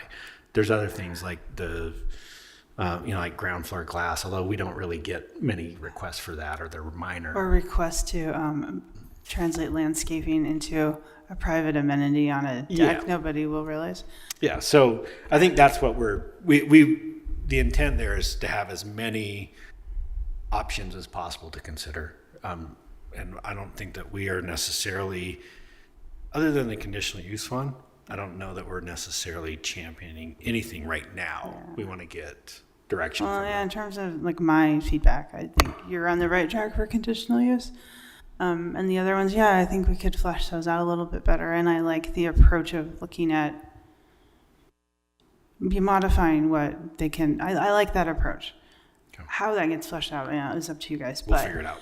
I think the complexity as you move to the right, plan developments, there's more we could do with. Design reviews are the ones that I hesitate to be like, yeah, let's give staff the approvals on those. Not that they can't do it, but because the complexity of each application is different. And the building is different. And so when I read those, I'm really looking at beyond like what the exception they're asking for is, like, how is this entire thing playing out in relationship to the standards? So I think those get more complex to come up with a rubric that staff could approve these. But you may be able to achieve that with some of the other parts that you've mentioned. My thought on these is that the plan developments and design review considerations are more technical than conditional use considerations, because you can understand the difference between a bar and a medical office as a member of the public and say it seems like, or it feels like, the problem we would have with this is with a bar is this. So I actually think that public comment and public statement on conditional use is probably more valuable for us to hear those than on the other two, where it's like 4-foot setback versus 10 or something like that. As a member, as like a community member, I feel like the conditional use comments are probably more useful, probably easier for the public to understand and share. And I also think that, like, I recognize in all of these, way before we see any of these, you guys have done a ton of negotiation before we see them to, like, hey, let's get closer, let's make this exception smaller, or let's try a different roof, or something like that, to get it a lot closer to where it kind of should be, where it follows the rules more. Yeah, one thing that I didn't add to here that I think is also helpful to consider, which you just touched on, is the amount of staff time each one of these typically takes. So conditional uses, they're the easiest. I think that the average staff time for conditional use applications is around 60 hours. So that's all in everything we do in the whole process. Plan developments are closer to 80 or 90, I think. And design reviews are wild. They can be really easy if it's a very well put together application. But there are some that will take 100+ hours of staff time, and often multiple staff people. And that's just the planning division reviews. We don't know how long Public Utilities is looking at those things and things like that. So to add more time to that, when I was chair, one thing that I tried to impart was that I thought we had a lot of value when we have big projects to do work sessions, because then when it comes to the commission, they fly right through because we've talked it all out. And I don't think we see enough work sessions. Now, while that may add some hours to the staff time, when it comes to then approval to the planning commission, those seem to just sail if the applicant listens and then makes those modifications, but that's on them. And so, I don't know, it's a double-edged sword because it does require probably a little bit more time to get through. But the chances of then a big application failing or us taking a lot of time dealing with conditions, et cetera, are just diminished. And so I would just continue to reiterate the value of work sessions for a certain level of complexity of designs. And I don't think we do enough of those, but that's just my preference because I think it ends up with a better project. I might second that because I remember I wasn't here, but I know that the planning commission used to do even like walk tours and see the sites of those big kind of like items. That would have Everything, been, it was just what was on the agenda. yeah, exactly. So it wasn't just big ones, I'm saying it all was of them. all of them. Yeah. Yeah. I don't know if that's too much, but I won't be opposed to that. So if we were to, let's say, consider this, what is something that we're giving up? Like, what are some of the risks? Because I do see Commissioner Gale's point for, that very may refer to the PC. That might be a little bit discriminatory in nature. So making those like categorical like elements that have to tackle in order to be referred to the PC. But if this doesn't go to the PC and it just goes through like an administrative process, what would that look like in the engagement process? Would people still have that noticing period? Will people be aware of the things that are happening in their neighborhood? Because my only concern about all of these is how we're legitimizing the process for the overall community. Like, are we bringing people along, or are we just trying to streamline, and create more effectiveness? I understand that part, but also like the quality is also really important, and like bringing people along and like legitimizing this process is also really important. And I understand that they're long, and I know some people complain, but I think it's just part of our democracy in a very local level. Yeah, and I don't think with any of these we're necessarily thinking that the public input period would change, right? Because the reality is it takes us that's about that same amount of time to do all of our internal work anyway. And so there's not really, like under a conditional use where it says a written public comment period, maybe that looks something like what happens with like an environmental impact statement, right? You put the information out, you open up a comment period, people can submit it. You evaluate all those comment periods at the end, you decide if some condition needs to be added or if there's some new information provided that really makes it so you may not be able to approve something, and then you provide a written decision. So it doesn't change that part, it just changes how it's done.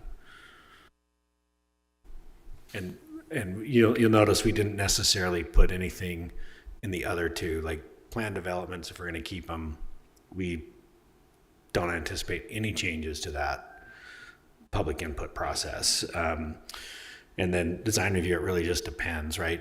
Even with staff approvals right now, there is a notice period. It's not the full 45 days, but it's to the immediate neighbors, and that's why it's, I think, catered or more aligned with the scope of the change, because generally it is a change that is more impactful to the immediate neighbors or surrounding neighbors than it is on a broader, longer term type of thing.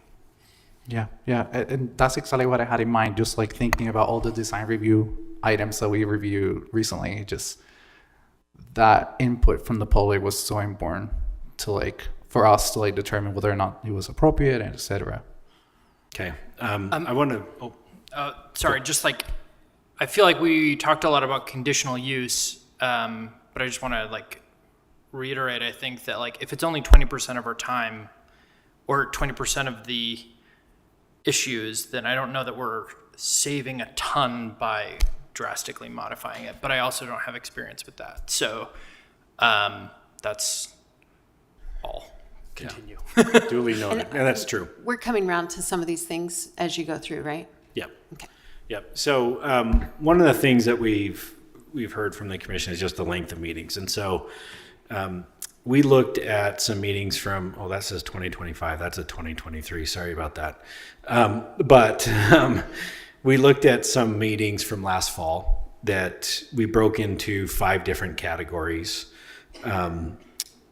This does not include all the types of stuff, the director's reports, the things like that. These are just things that are on the regular agenda.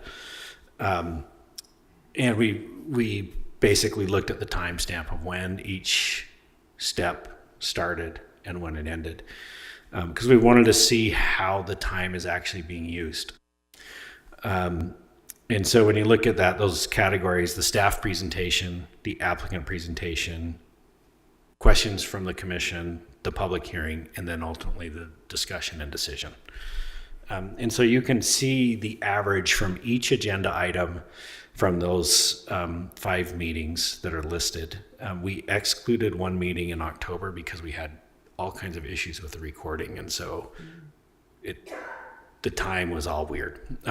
So instead of trying to really dig into that, we just excluded it from this. But this is only intended to give you an idea of how time is spent. And so you can see that the presentations are about 32 combined, or about 32% of the meeting length. The commission questions are about 18%. Public hearings are about 18%. And then the commission and discussion, ultimate decision is about 33%. And so that you can see that about 176 minutes on average total for a meeting. That's why it's different than the annual average, because it's excludes some of the other things, and it's only these meetings. These meetings ranged from, I think the earliest one ended at about 6:45, the latest went to 10 p.m. So you can see that, and I wanted to share this so you could consider or discuss whether there's certain aspects that can be improved, whether that's our staff presentations. We probably can't do anything about the public hearing, right? We have no idea how many people are going to show up for that. And we already have parameters in place to try to reduce that length. And so really we're looking at the presentations and then the commission discussion. Nick, I noticed that it's only the ones that have public hearing, but we do have these presentation, text amendments, things like that. These are not included in there. I took the briefings out. Yeah. Okay. These No, are it makes only sense. public hearings. And it makes sense because I see the distribution of that time. I don't really see, maybe we can cut a little bit of the discussion part, but I think it's healthy to have that. But I think those are the ones that are very lengthy. The text amendments, those type of lengthy reports that we really review beforehand. Maybe the presentations can be a little bit shorter. And that's where I actually think we can actually improve, is in those type of items. This is, of course, my professional opinion here. So I've just and I don't know if this is from Robert's Rules of Procedure or if it's something that's an internal policy or procedure or which, but I just was in a recent meeting where it was very, like how the meeting was run was very carefully set up, that you'd have a staff member present, you'd allow time for the applicant to add anything they wanted to add. And then I'm just saying, for instance, if it's used at a planning commission. Mm-hmm. And then the concept would be that the chair or co-chair of the commission would just go down the line and say, Sam, what do you want to say? You know, whatever. Or do you have a comment? And it just goes down the line and people say what they want, and it's not going into a back and forth or I'm trying to convince somebody. It's just a statement of here's what I'm thinking. And then the chair would go back around and say, do you have anything else you want to say after this? Do you have anything else? And then would call for a motion. I mean, when the chair felt like everything had been teased out, would just say, I'm calling for a motion, offer discussion time for the motion, but also control that pretty tightly. I think we could instigate some of those controls, wherever they come from, to try and help with sort of, you know, the ability that we have to understand what's in front of us. And we're going to have our opinions and vote on them. But I don't know that we need so much back and forth if we're trying to convince each other of one thing or another. I don't know, and maybe we do. I just think that's one area where we could, we could maybe save some time without losing the advantage of the communication between staff and the planning commission. Sure. I have some thoughts on that I think are good points. Okay. Here's one of the struggles, I think, is that we have to consume a lot of information in a very short time. Very short time.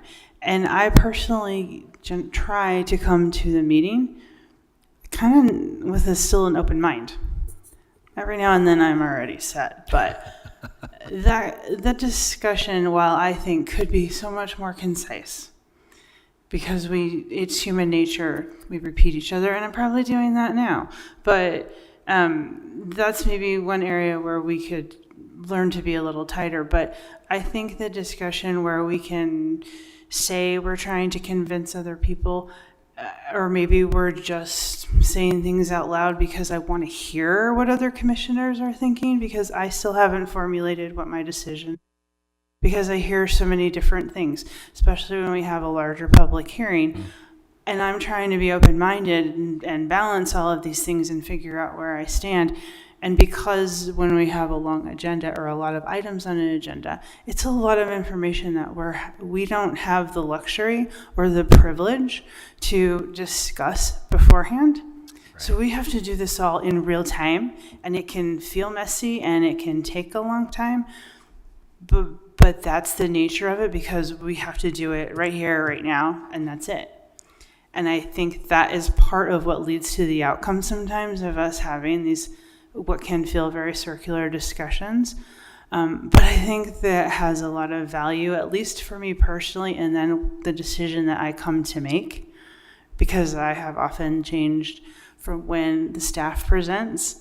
I've changed multiple times to when then I finally vote, because I'm trying to see it all of those ways. But I only get the value of making the decisions when I hear other commissioners and their thoughts and their discussions. So maybe there are times when I am trying to convince somebody of something, but a lot of times I'm trying to listen, and then I just argue about it because I want to play that devil's advocate, because I want to look at all of those facts. So I think there are a lot of things to consider in how we regulate commission discussion and decision, and we could do it better. I don't know what the answer is, but I also think the value in us doing that is inherent to making good decisions, and we're placed in constraints that require us to do that. There's no other way around that. I want to jump in because maybe I misspoke. I'm not saying we shouldn't discuss. I just think there's a way that it could be maybe done with a little bit more efficiency, for sure. And I missed one thing, which I know I've talked to you about, Nick, in the past, which is if there's a way to narrow down and say, this is what you're looking at, these are the two things that you're looking at, period, and help us so that we understand, this question that we're spending 20 or 25 minutes on isn't even something that applies to what's within our ability or our power to authorize, then we can eliminate some of that for sure. So if there is just a very, I don't know, for all of us, for me, in bold letters, here's the question you're looking at, then I think it keeps us from delving down rabbit holes. But that's not always true. Because sometimes when we get an application, it opens it up that we can review it all within the standards. I think where we deviate, so if they're only asking for an increased height and a reduced setback, but then I can look at how is this, in a design review, I can look at how is this site functioning related to the standards, which is beyond the two questions before us. So there's times where that's not always applicable. However, I think there are many times when we may bring up questions that are completely out of our purview. And those, I think, are extremely important and appropriate for the planner or the management team to say, yeah, that's out of your scope, and just knock that right off. Right? We do that a lot. Sorry, I didn't mean to cut you off. I'm still like in the retreat mode. I'm like putting my hat and my sunglasses. I just came back from vacation, so I'm still feeling the same vibe. But I do have a question because I'm looking at the commission discussion section and I see it's a, 33% over time. I notice, and this is more of a question, but let me just formulate it first, that I see applicants actually participating sometimes in the discussion and responding to some questions. Is there anything that we can do to kind of like eliminate that and just have perhaps the planner kind of represent the applicant in that specific stage, since already the applicant had 10 minutes to do the presentation, they already have all the interest already verbalized? I feel like sometimes that really does eat up our time to make the discussion / decision. Yeah, so there are ways you can address that. I think it's entirely inappropriate for staff to represent the applicant. Yeah. So I will say a hard no to that. But there are some things that we can do. And I think kind of everything that we're hearing on this comes back to a couple things. One is our staff reports. Like, we need to make it very, very clear and easy to find what it is that the commission is looking at and how it relates to the standards and what your abilities are. Because it may be that, yeah, they're asking for this modification, but that may also mean that that you can consider other things as a result. So I think I think collectively those are really good points, and we can do that. And I think the other piece is the facilitation of the meeting. And this, I'm going to say this, but it's not a knock on anyone who's ever had to chair a meeting, because I personally think it's an unreasonable expectation for a planning commissioner to be able to fully facilitate these meetings. That's my own personal observation from 20 plus years of being at planning commission meetings. It's not what most commissioners don't do that on a regular basis, right? And there are some cities that don't have a commissioner chair and run the meetings. And that might be something that we can look into and consider. So for example, the New York City Planning Commission is chaired by their planning director. They run the meeting. That meeting, if you remember, for those who were here for our last retreat when we looked at Minneapolis, they had staff do a bunch of the kind of, I don't know the right term, but like announcing the agenda items and walking things through and doing those kinds of things. And so maybe those are things that we also look at and consider. Now, obviously, some of those may require some code changes, but it's something that I think is actually a really important thing. Is I think the most productive commissions are the ones that are very well facilitated, and it only happens when the chair has a background in that. Expecting someone to come twice a month and facilitate meetings that can be really hostile are hard. I think, Mike knows that. I think Amy remembers that. I don't know if anybody else here has been a chair, but I bet. I love that suggestion, just having someone that chairs the board who's not voting, but has the skill set to facilitate. I love that. I think I agree. I think for whomever, it's not a knock on anyone who's served in that position, but that's a lot to ask to get the training required to kind of wrangle folks and efficiently run a meeting and to be prepared for unexpected behavior from the public that are attending. I mean, all of that is something that if that can be sort of shifted onto someone who's not necessarily a voting member of the commission, I think that could help immensely. I want to ask you a question. When it comes time to vote, sometimes I feel like it's like a rose ceremony. It's like a cliffhanger, like, how will she vote? How will he vote? What's going to happen? Like, I have no idea. It's so exciting. Is that what you expect to happen at these meetings? Do you expect it to be like, what's going to happen? Like, I have no idea how anyone's going to vote. It's his reality TV. We do take bets, actually. We take bets on what's going to happen and how long the meeting's going to be. What's for dinner? Maybe we should. But I would say that the overwhelming majority of agenda items go exactly how we expect them to. Yeah. We have a pretty good idea beforehand. Like, we can tell if something's going to completely go off the rails, right? We know what's going to happen.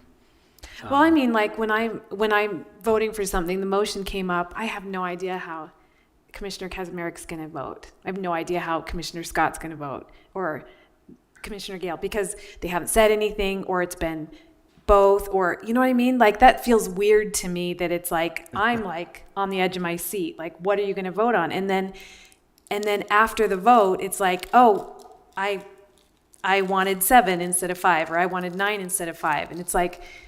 I don't know. My feeling is that if you say that stuff during the discussion, then I have a chance to consider your position too, instead of it just being like, well, now we have 7-1 and the one person was this close to being there, but for one thing, kind of like, I feel like the discussion should resolve everyone's position or how it is that they're going to vote or why, but maybe that's not what you want or expect or.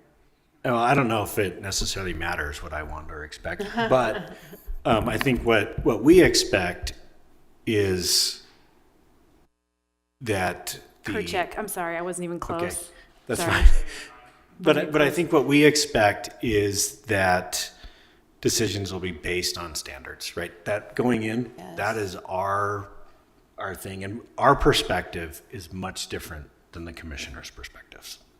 Because we deal with it so much that we definitely end up having more, I would say, more of a black and white outlook on things, because we'll be like, yep, it meets the standard, it meets the standard, it meets the standard. And we have these same kind of discussions in staff, right? So one thing I didn't bring up is every single project that comes here has a full staff discussion so that we know what's happening, people know what's going on, and we're learning those things. But yeah, I don't know that I have the same perspective on how people vote. But one thing I wanted to move to this because I think there's some helpful hints. Some of these things you're already doing, right? I just have one quick question. Sorry, Rick, please. Is there any issue presented in a staff report that the commission cannot discuss? Any issue presented? Yes. Or any topic in a staff report that is inappropriate for the commission to discuss? I don't think so. I think that our staff reports really are aimed at identifying the relevant issues and discussing those in relationship to the standards. What do you mean? What our is that? goal. What do you mean? Like, can you think of something? Yeah. I raised an issue at a previous meeting about AMI. Mm-hmm. And the city attorney told me that was an inappropriate discussion. But AMI was discussed in the staff report. I think The attorney didn't read the staff report, and I know I didn't misread the staff report because I went back and read it again. Yeah. I'd have to think about that because it probably depends on the nature of the application and what was being proposed. Like, for example, let's say somebody's going through a plan development and one of their objectives is, hey, we're planning on providing affordable housing. Great. And they talk about AMI to qualify for that objective. I think in a scenario like that, it absolutely is something that you can discuss in terms of, does that meet the objective, right? If it's somebody who maybe is going through design review and there's affordability is not one of the standards that we're looking at, even if it is discussed in the staff report. It may be just for your information, right? So it could be, for example, hey, this project got funding from the state to provide housing at 60% AMI. Something like that really isn't factored into those standards, right? And it's our job to focus on what those standards are. So I don't know that I can't remember the nature of that item, but hopefully that helps identify that. So it really is going to depend, and it's almost on a case-by-case basis for something like that. But there is a lot of information in a staff report that is for your information and not necessarily related to the project. It may, or the standards that you're reviewing. So if I can just chime in very briefly on that. So everything, I mean, I hear what Amy's saying about, it'd be great if people chimed in more just about their general thoughts, but honestly, everything that comes out of your mouth during planning commission, a land use applicant that is unhappy with what, or a neighbor that is unhappy with what you decide, on whatever side of the issue, right? If someone's not gonna be happy if they are the applicant or the neighbor, will use whatever you said to say they made this decision improperly.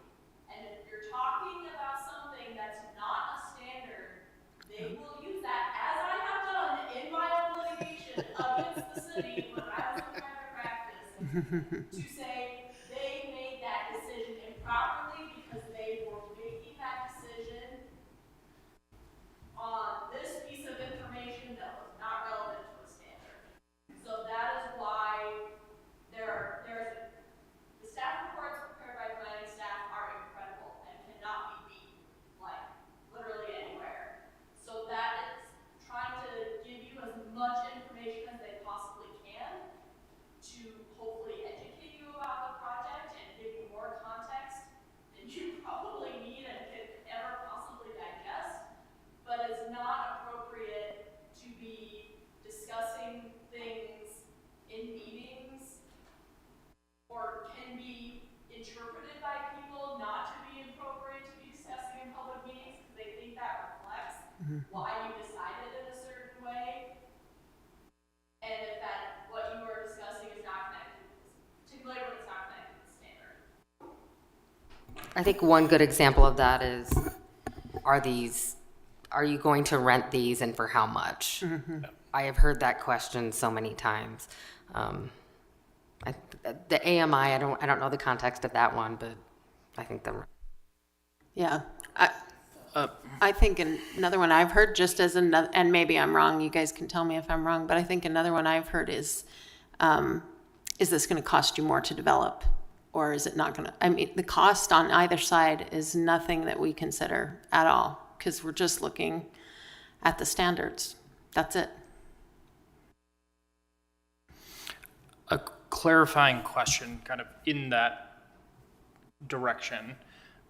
If we do get off topic, but then we maybe even do a better job than we are now of stating the standards and going down the full list of why we're stating the way that we're doing it, does it protect us from the things that we said earlier in the meeting that maybe were off topic, as long as we do a better job of saying hey, this is the standard and all the way down the list in the official deciding moment. So does that make sense? It does make sense. Yes. I think Nick is going to talk more about how to make good motions and how to make good findings in your motions. But it depends. Sometimes you can, cure those, shall we say, astray comments, and sometimes you can't, and that's okay, because that's my job to explain. They were talking about that before. They didn't really mean that part. The thing that they talked about later was really the basis of their decision. So I mean, no one is expecting anyone to be perfect or to recite the zoning code, from memory, but I think we're all trying to do the best that we can and to talk about standards as much as we possibly can. And if you want to try and, just for background information about your project, ask, some question if you want, public, I think we do that a lot in our meetings. Oh, someone raised this issue in their public comment, can you respond to that? Even if it's not about a standard, that's at least, you'll get more information showing that you're trying to further the discussion that the public is already trying to have. Not necessarily that you are making your decision on. Catherine, would you mind like turning on the mic so that we can put all that in the minutes? Because sometimes it's So while that's happening, I have just some potential questions that you can ask yourselves when you're talking about things. This first one really should say hold comments until after public hearing, not questions. Questions are appropriate to the right body. But there have been times where people will start talking about the merits of a proposal before we've even had the public hearing. That really should happen after the public hearing.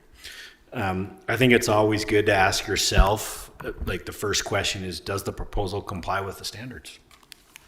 Because I think that leads to the rest of the conversation. It also helps you to focus maybe on that standard that isn't complied with, or if there's multiple standards, those standards. Another good question is, are there any issues raised during the public hearing that warrant further discussion? We have had some applications and some public hearings where that occurs, where we're like, hey, this person brought up this impact. I want to discuss it because I think it's relevant. Those are all appropriate types of things. A couple of things, like I know that there's a desire for many commissioners to kind of explain their role, right? Hey, we're limited by state code or by city code to do this and this and this. And that is absolutely fine. But there's a time for it. And once motions are made and seconds, any further discussion at that point really needs to be on that motion and the vote. It's not really necessary to explain why you're voting for something. It's your prerogative to do so. But we have had some situations where someone's made a motion, there's been a second, and then somebody will bring up, hey, well, what about this issue and this issue? The right thing to do is to say, look, we have a motion and we have a second. Does anyone have any issues with that? If not, we can recall the motion to have more discussion. You can vote on it and see if everybody else also has it. And if for example, there's a motion made and you really think that there's an issue that needs to be discussed, you can vote no on that motion. It doesn't mean that you have to vote no once that, if say the motion fails. Doesn't mean you have to vote against the application again. You may be voting no because you think there's still an issue to discuss. That's fine to say, I'm voting no because I think there's still some issues to discuss. Absolutely.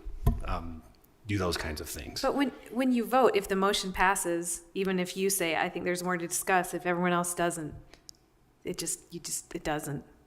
Right. That's it. And the reality is the other commissioners may not have a concern, right? I think we can all work on this. That is one reason why I think Including it's myself. really important to ask those questions. Yeah. I think we can all work on this. Even tonight, like we could have all like said something at the discussion section, but we actually spoke during the vote. I'm voting no because of this. So maybe we can like try to do it sooner. So when that discussion comes, we just have to jump in. Yeah, and I think one tack that you may want to consider taking is maybe one of your comments is, hey, I think there's some issues, so before somebody makes a motion, let's make sure we discuss all the issues. That's a good approach, yeah. I just want to point out that our policies and procedures do specifically direct us that questions happen before any discussions. It's after the public comment period, and it specifies in our policies and procedures why that's important. but it also does allow us, it says specifically that we are allowed to explain why we voted a certain way. And so some of us take that prerogative. Yeah. I think when I take that prerogative, it's because I want it on the record, or I want to address something to the public that's here. But I do agree that if you feel like there's more discussion to be had, you need to bring that up before someone brings a motion. Once the motion's on the table, I don't think we should be saying, well, wait, I have some more questions. Well, then you should have, I think us as planning commissioners need to be better that anytime we feel like we have more discussions, don't let the motion start. Yeah. Because once that's started, then I think that is, according to Robert's rules, that's the point we have to take. But I feel like maybe the commissioner should go back and look at our policies and procedures as well, because I think that gives us a lot of direction of what, you know, we have deemed our meetings to run as. You know, we changed the policies and procedures when I was chair, so I had to read them then, and so I've remembered them. Prior to being chair, I wouldn't have been able to recite them. But I do think there are specific parts in there that you pointed out that I just wanted to reiterate, have specific direction to how we run our meetings that comply with that. So we should take it upon ourselves to better understand, and the policies and procedures are in the Dropbox at all times. Sorry, go ahead. Okay, I feel like on this specific point in the last appeal hearing officer discussion, there were a few points when the appeal officer said, and then the motion was passed without discussion, and it kind of sounded like a pejorative, like they didn't discuss why they were doing this, they didn't make any points about it, so there was no finding, where I feel like that was used as a pejorative in the to disagree with the agreement that Planning Commission made, whereas we're also being told don't have any discussion. So it's kind of like, which, I mean, like at the point where we're voting, just vote. Yeah, so I think the important thing is, and this gets to the motion. The motion, especially if there's, if the commission wants to go make a or a decision that's different than what's in the staff report, the motion needs to identify specific findings that are contrary to the staff report, right? Because the staff report has created a record and it has made specific findings.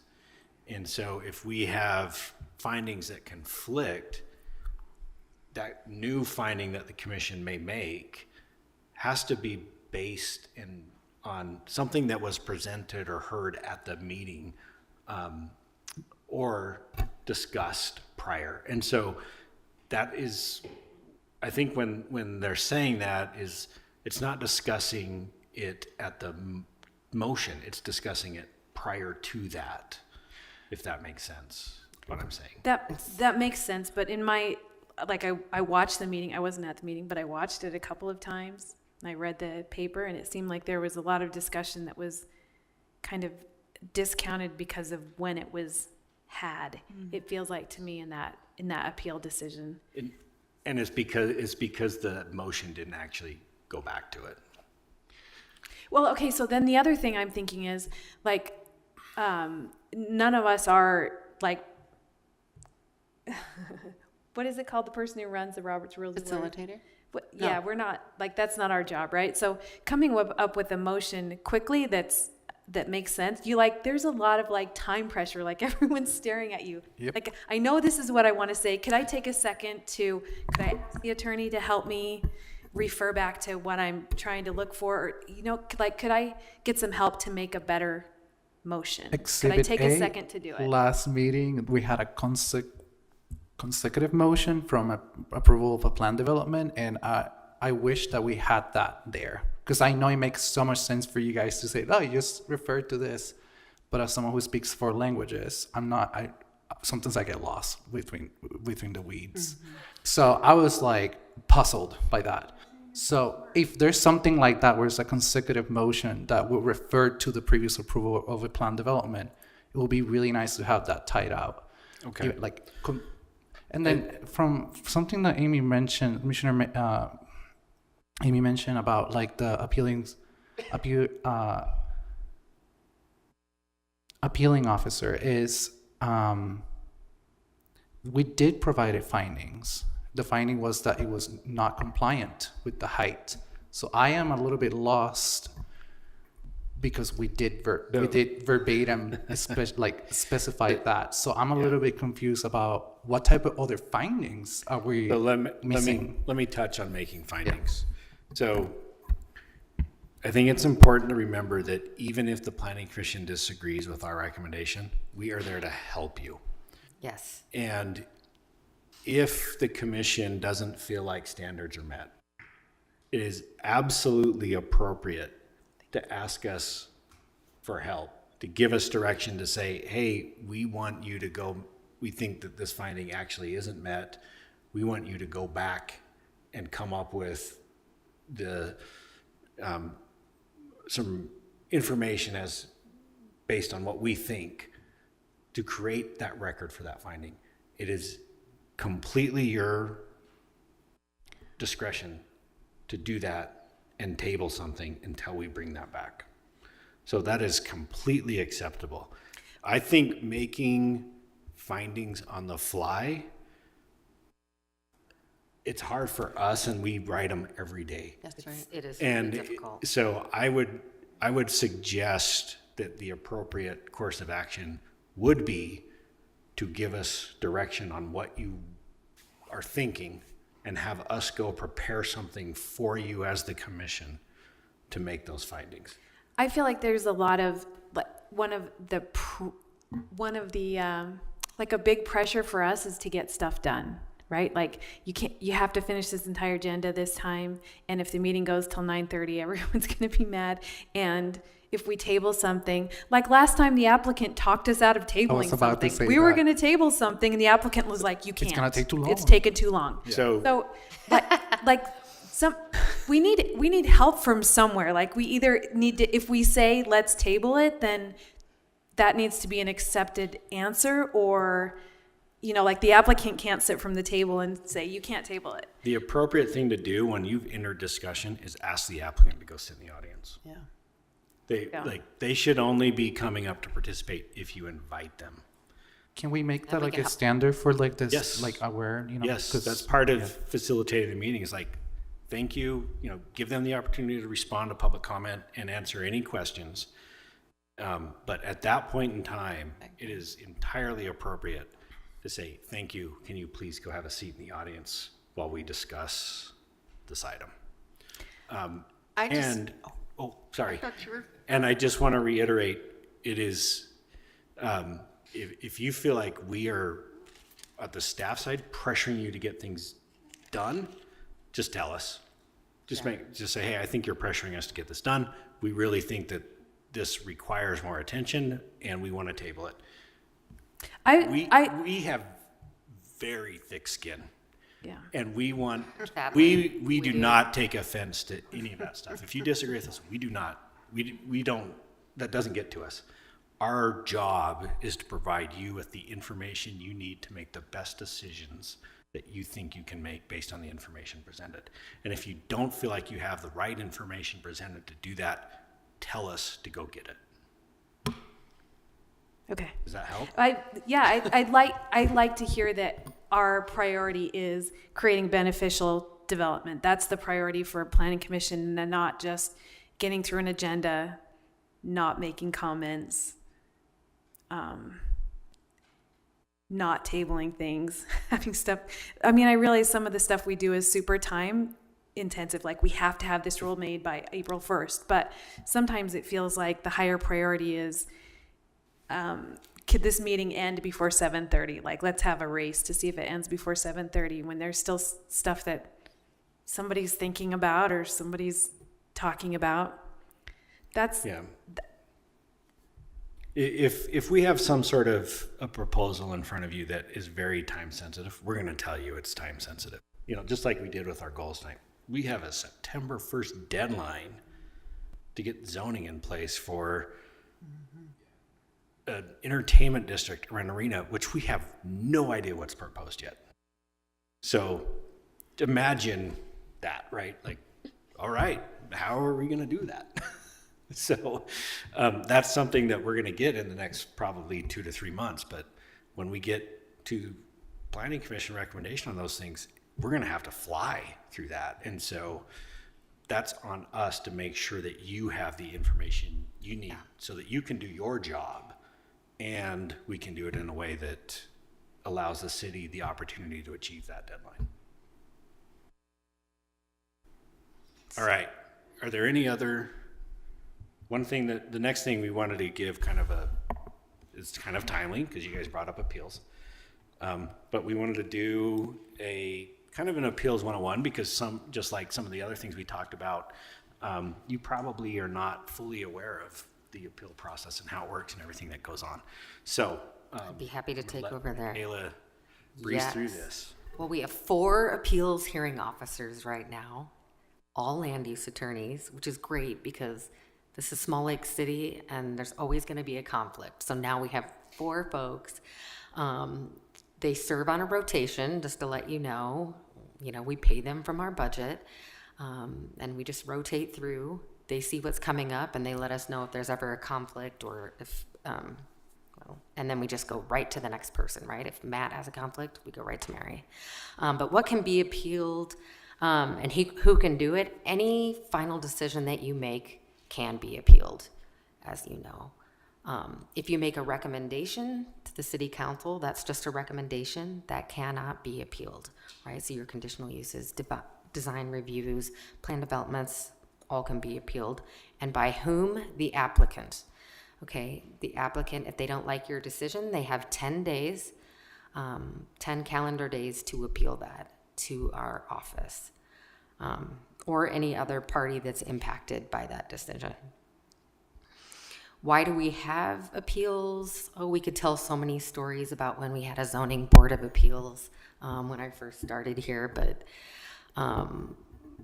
the discussions were quite problematic, and with our appeals hearing officer structure, we know that the rules are going to be applied correctly. We know that this land use attorney is going to look at our code, review the record, the staff report, all of your discussions, all of your videos, make sure that we didn't make any procedural mistake, and ensure that every decision is legal. I guess I talked about some of this. The appellant theoretically needs to show that the decision was arbitrary, capricious, or illegal. It is really the burden of that appellant to demonstrate that we made a mistake. The city attorney's office represents you at all times. Every decision that you make. That appeals hearing officer generally will take time after they review the record and hear from the appellant, hear from our attorney's office. They usually take time to make that decision. Usually takes about 2 weeks, and as you see, they will issue a written decision. If someone is unhappy with that written decision, the next step, we've kind of exhausted that city process. They would have to go to 3rd District Court.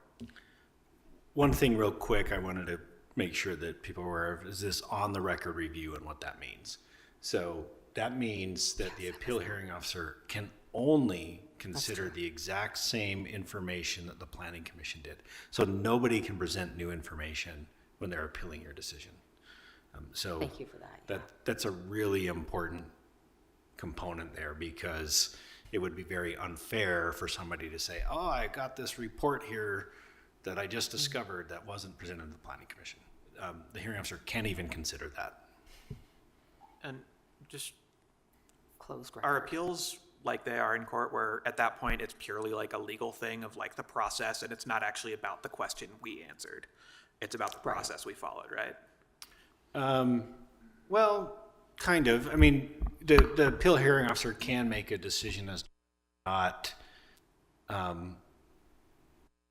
things were interpreted correctly by the planning commission, right? So if they say, oh, they said this standard wasn't met, but they didn't give a reason why, that would be more of a lack of substance type of reason versus a process reason. All your decisions need to be based on substantial evidence. That's the standard in state law. So if you both have to meet all of the process requirements, and you have to meet are your decisions substantively sound qualifications. I'll also add to that. Sometimes after a decision is made, we will identify a process issue. If that happens before, so the planning commission can recall a decision up until the point that the minutes are approved.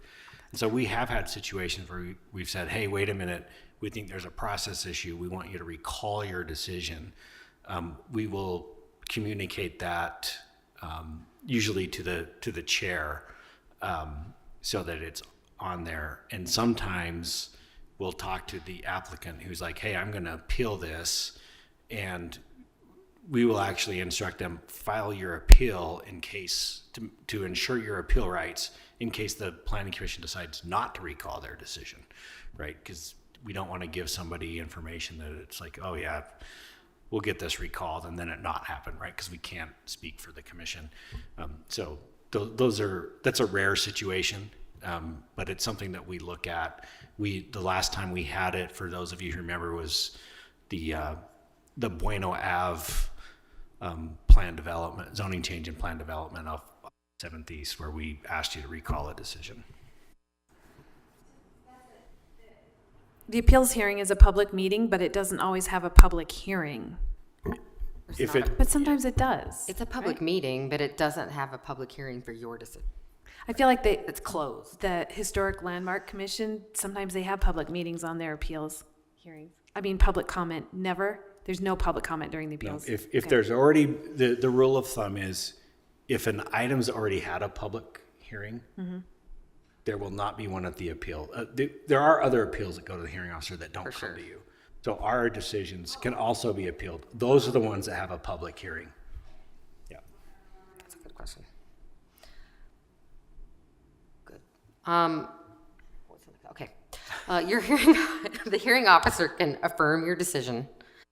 And I had one once, a conditional use that was appealed, and they remanded it back to the commission to make proper findings. Or, as you know, they can also overturn the decision, and then it's approved if it was denied. I have a quick question. So what would happen if, let's say, the appealing officer would determine that it was the correct decision, then it will go back to city council, and no, it won't. It would just get approved. It's just upheld. Okay. If they say you made all the findings, they didn't bring any evidence, or whatever the case was, you made a sound decision, you had substantial evidence, et cetera, et cetera. Just to follow up that, like, after it goes through city council, just a regular item, not even going through like an appeals officer, would that can also be somewhat battle in court So after it goes to But city that- council? So land use applications they never go to the city council for any reason. The only thing that goes to city council are those legislative decisions, zoning changes, general plan changes, things like that. Those decisions do not go to the appeal hearing officer. Those appeals are filed directly with the district court. Oh, okay. That makes so much sense. So in the last case where they overturned the planning commission's decision, does that mean it was like the planning commission, like they get the approval based on like the staff report? Is it just goes back to staff report recommendation with their conditions and stuff? Yeah, generally that's what will happen. We had with this one, the hearing officer wasn't very clear on that. Yeah, I don't And so remember. we basically worked with the applicant and said, hey, there were conditions in the staff report. Do you agree with those? And they said yes. And so we're like, okay, we're going to issue that decision, that approval based on that then. But normally, not normally, because that doesn't happen very frequently, but if we we have had a case years ago where a decision was overturned to a same kind of situation. It was denied at commission and then approved by a hearing officer. That hearing officer actually made it very clear that it's approved based on the findings in the staff report and the recommendations in the staff report. And so that's kind of what we'd look for. But with this one, we felt like if the applicant was okay with it, that we could just tie those conditions that way. So something I'm a little confused about is, so if we're going to vote no, we have to state the reason why we voted no during the discussion portion, and that reason needs to be based on something that has happened, some information that is here in the room, not arbitrary or capricious. So that could be the staff report, something somebody said in public comment, but like our perspective of it doesn't matter because because that would be arbitrary and capricious. But if we're like, well, this building doesn't meet the height requirement, then, and we state that in our findings, then This one was a little bit different. Yeah. Because there was a process for buildings that, right. Actually, I a guess set that's true. process. Yeah. It's just- So we have to tie it back to that thing. So, but the code allowed them to go through the design review. right. So I guess it's just like, it seems like we must vote yes unless we can point at something in the room or in the staff report. But if the staff report votes yes, then they can say, if the staff report's recommendation is yes, then it therefore follows that we must vote yes on the stuff that is in the staff report. And so we can only vote no if somebody says something in public comment that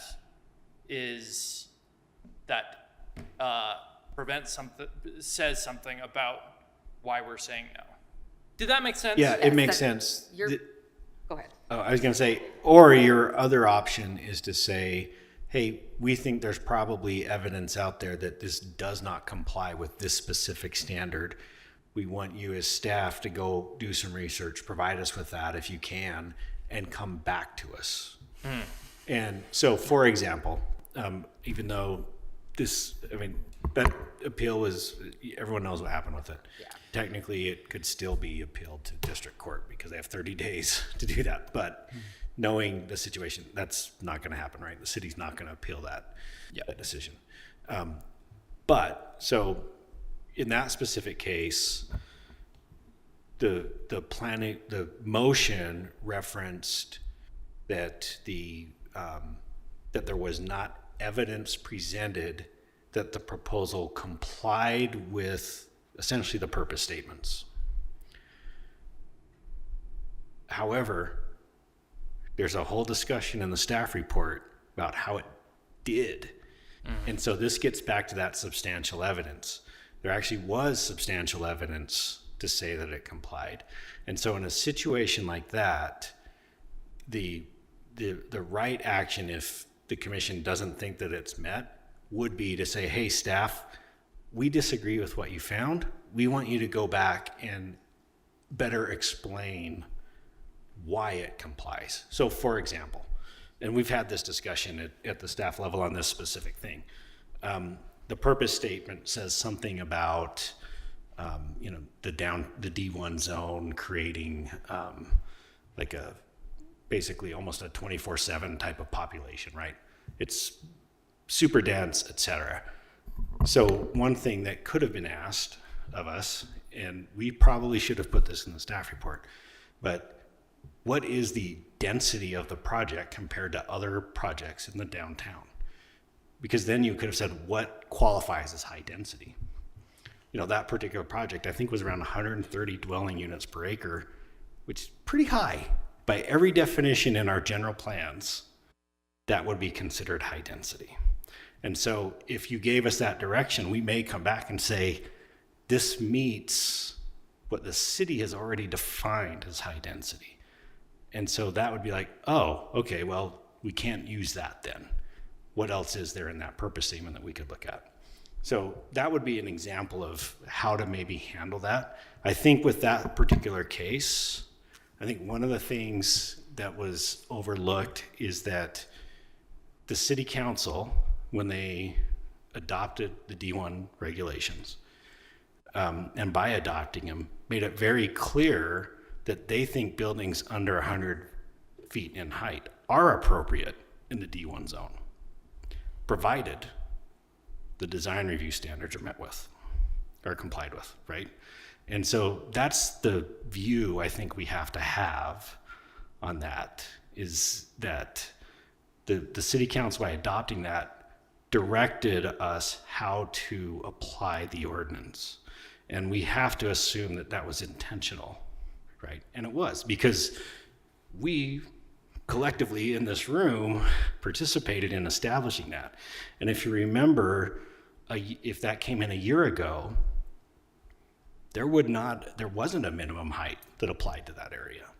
That was something that was added, recognizing the growth of the D1 and the limited land area that's in it. But the council wanted to make sure, and the planning commission did by recommending it, that there was a process, because not every piece of land in the D1 zone is the same. And you can just look to Regent Street, right? Not Regent, what's Edison, directly behind that proposal, where all but one building is under 3 stories. You know, would we come in, if somebody wanted to come in and develop on one of those parking lots with a 4-story building, would we say no to it if it met all the design standards? That would be something that we'd have to obviously figure out.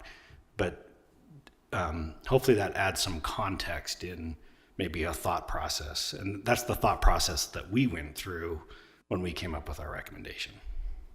Yes, I'm sorry. I had kind of a similar thought process when I was going through the appeal, and I was just wondering, because the design review guidelines say that we can make minor adjustments or whatever based on these standards, right? Mm-hmm.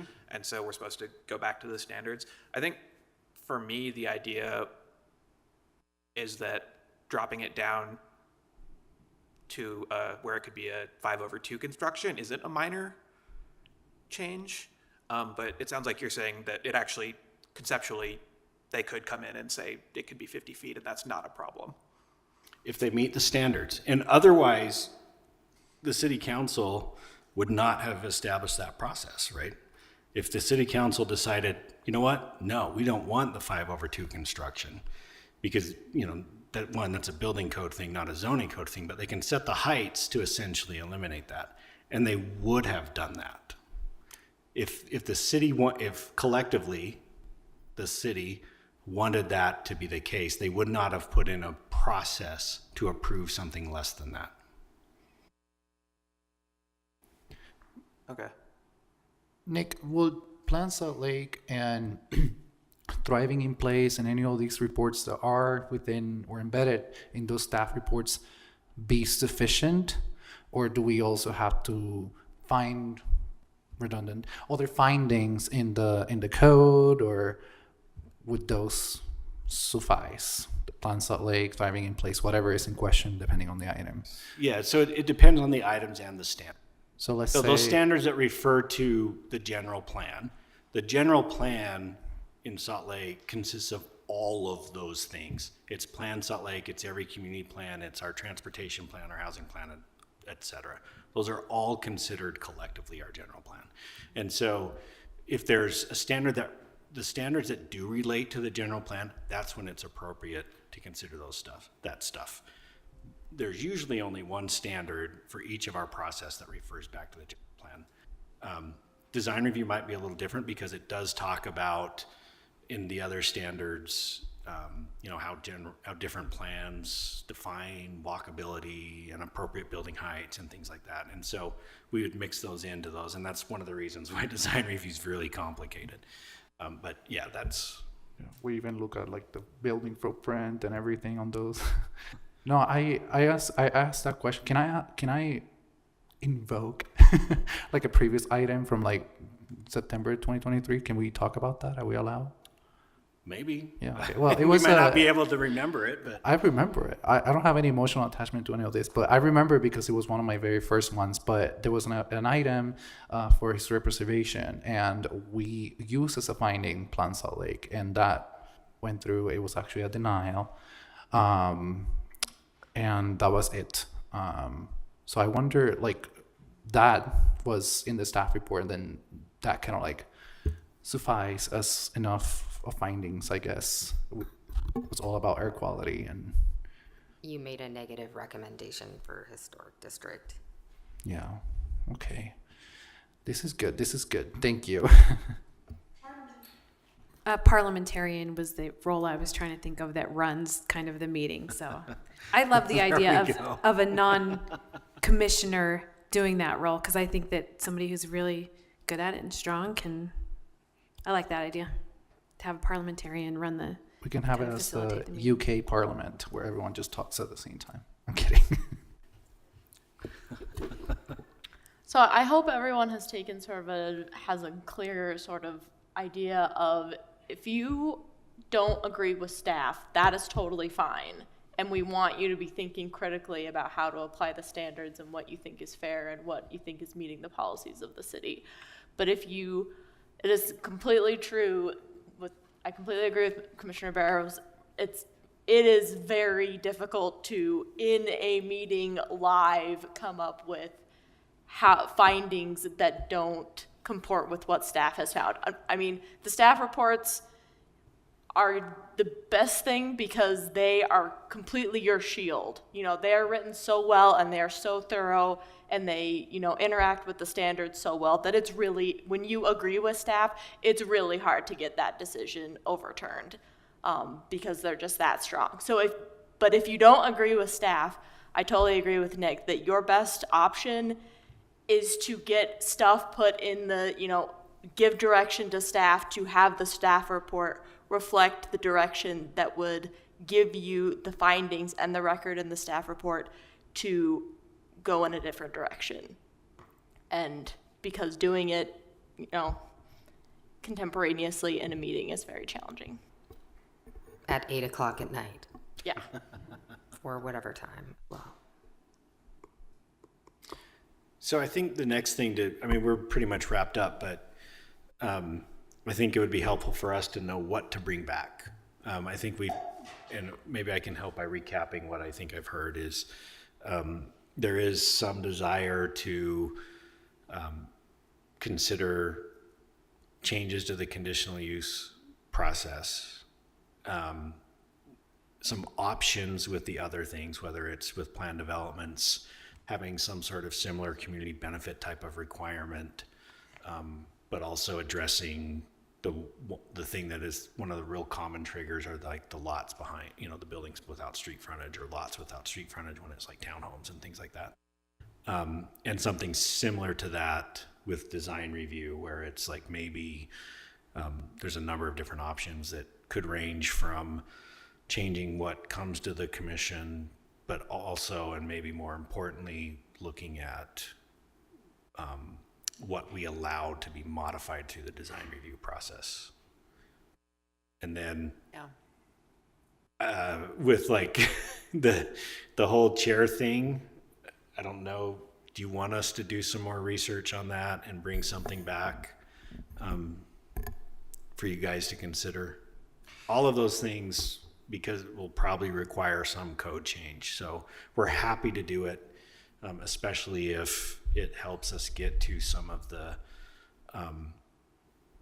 more of the types of things that really add value long-term to process and outcomes. I think I would like some research there, but I would also like some research on what Commissioner Gale was talking about, of just like, what are ways in which meetings can be run effectively? Like, what's methodology that is used by effective chairs? And if that's something that just can be given to Commissioner Christensen and then he can more effectively run a meeting, then that's also like research that I would like to know. Yeah, absolutely. Yeah. Yeah, I think that we can uphold the current system we have, but maybe just enhancing it with, help from the staff, like, hey, listen, because, Mike is a really nice guy, but maybe like the staff can like kind of intervene and be like, this is the time for the applicant to pass the baton to the planner, and this is the time for them to respond to the questions, things like that. Because that can just solve the problem right there, I think one thing that we'll try to do is carve out some time on the subsequent agendas to start talking about each one of these things, including potentially even those things that may require initiating a text change. Sound good? Cool. Yeah. Right? And then we'll also start internally thinking about how to address some of the staff report things that you've brought up, and make that maybe easier to find right up front, the key stuff. Yeah, and one suggestion on motion sheets is if we're considering an item that has multiple motions, it would be really convenient to have all of the motions on one page. Okay. Yes, and also, yeah, a lot of things happened with motion recently, so just another look at the motion sheet. 'Cause last time there was also like a lot of issues with like formatting where the numbers were not aligned, and it was like 10 different standards, and Commissioner Gill had to do, calculus and organic, hypotenusa to get that, and it was a lot. And I think the one you mentioned specifically was the second motion was dependent on the first one passing. yeah. And I don't know. totally that's understand that, probably but it not was as- right, difficult. Right. I don't think that's probably as frequent, but that kind of situation needs to be, Yeah, just clear. another set of eyes, to like those motion sheets. All right. Yeah. And if there's nothing else, we'll go ahead and adjourn the meeting. All right. Thank you. Thanks, so everyone. much. Happy Women's History Month. Yes.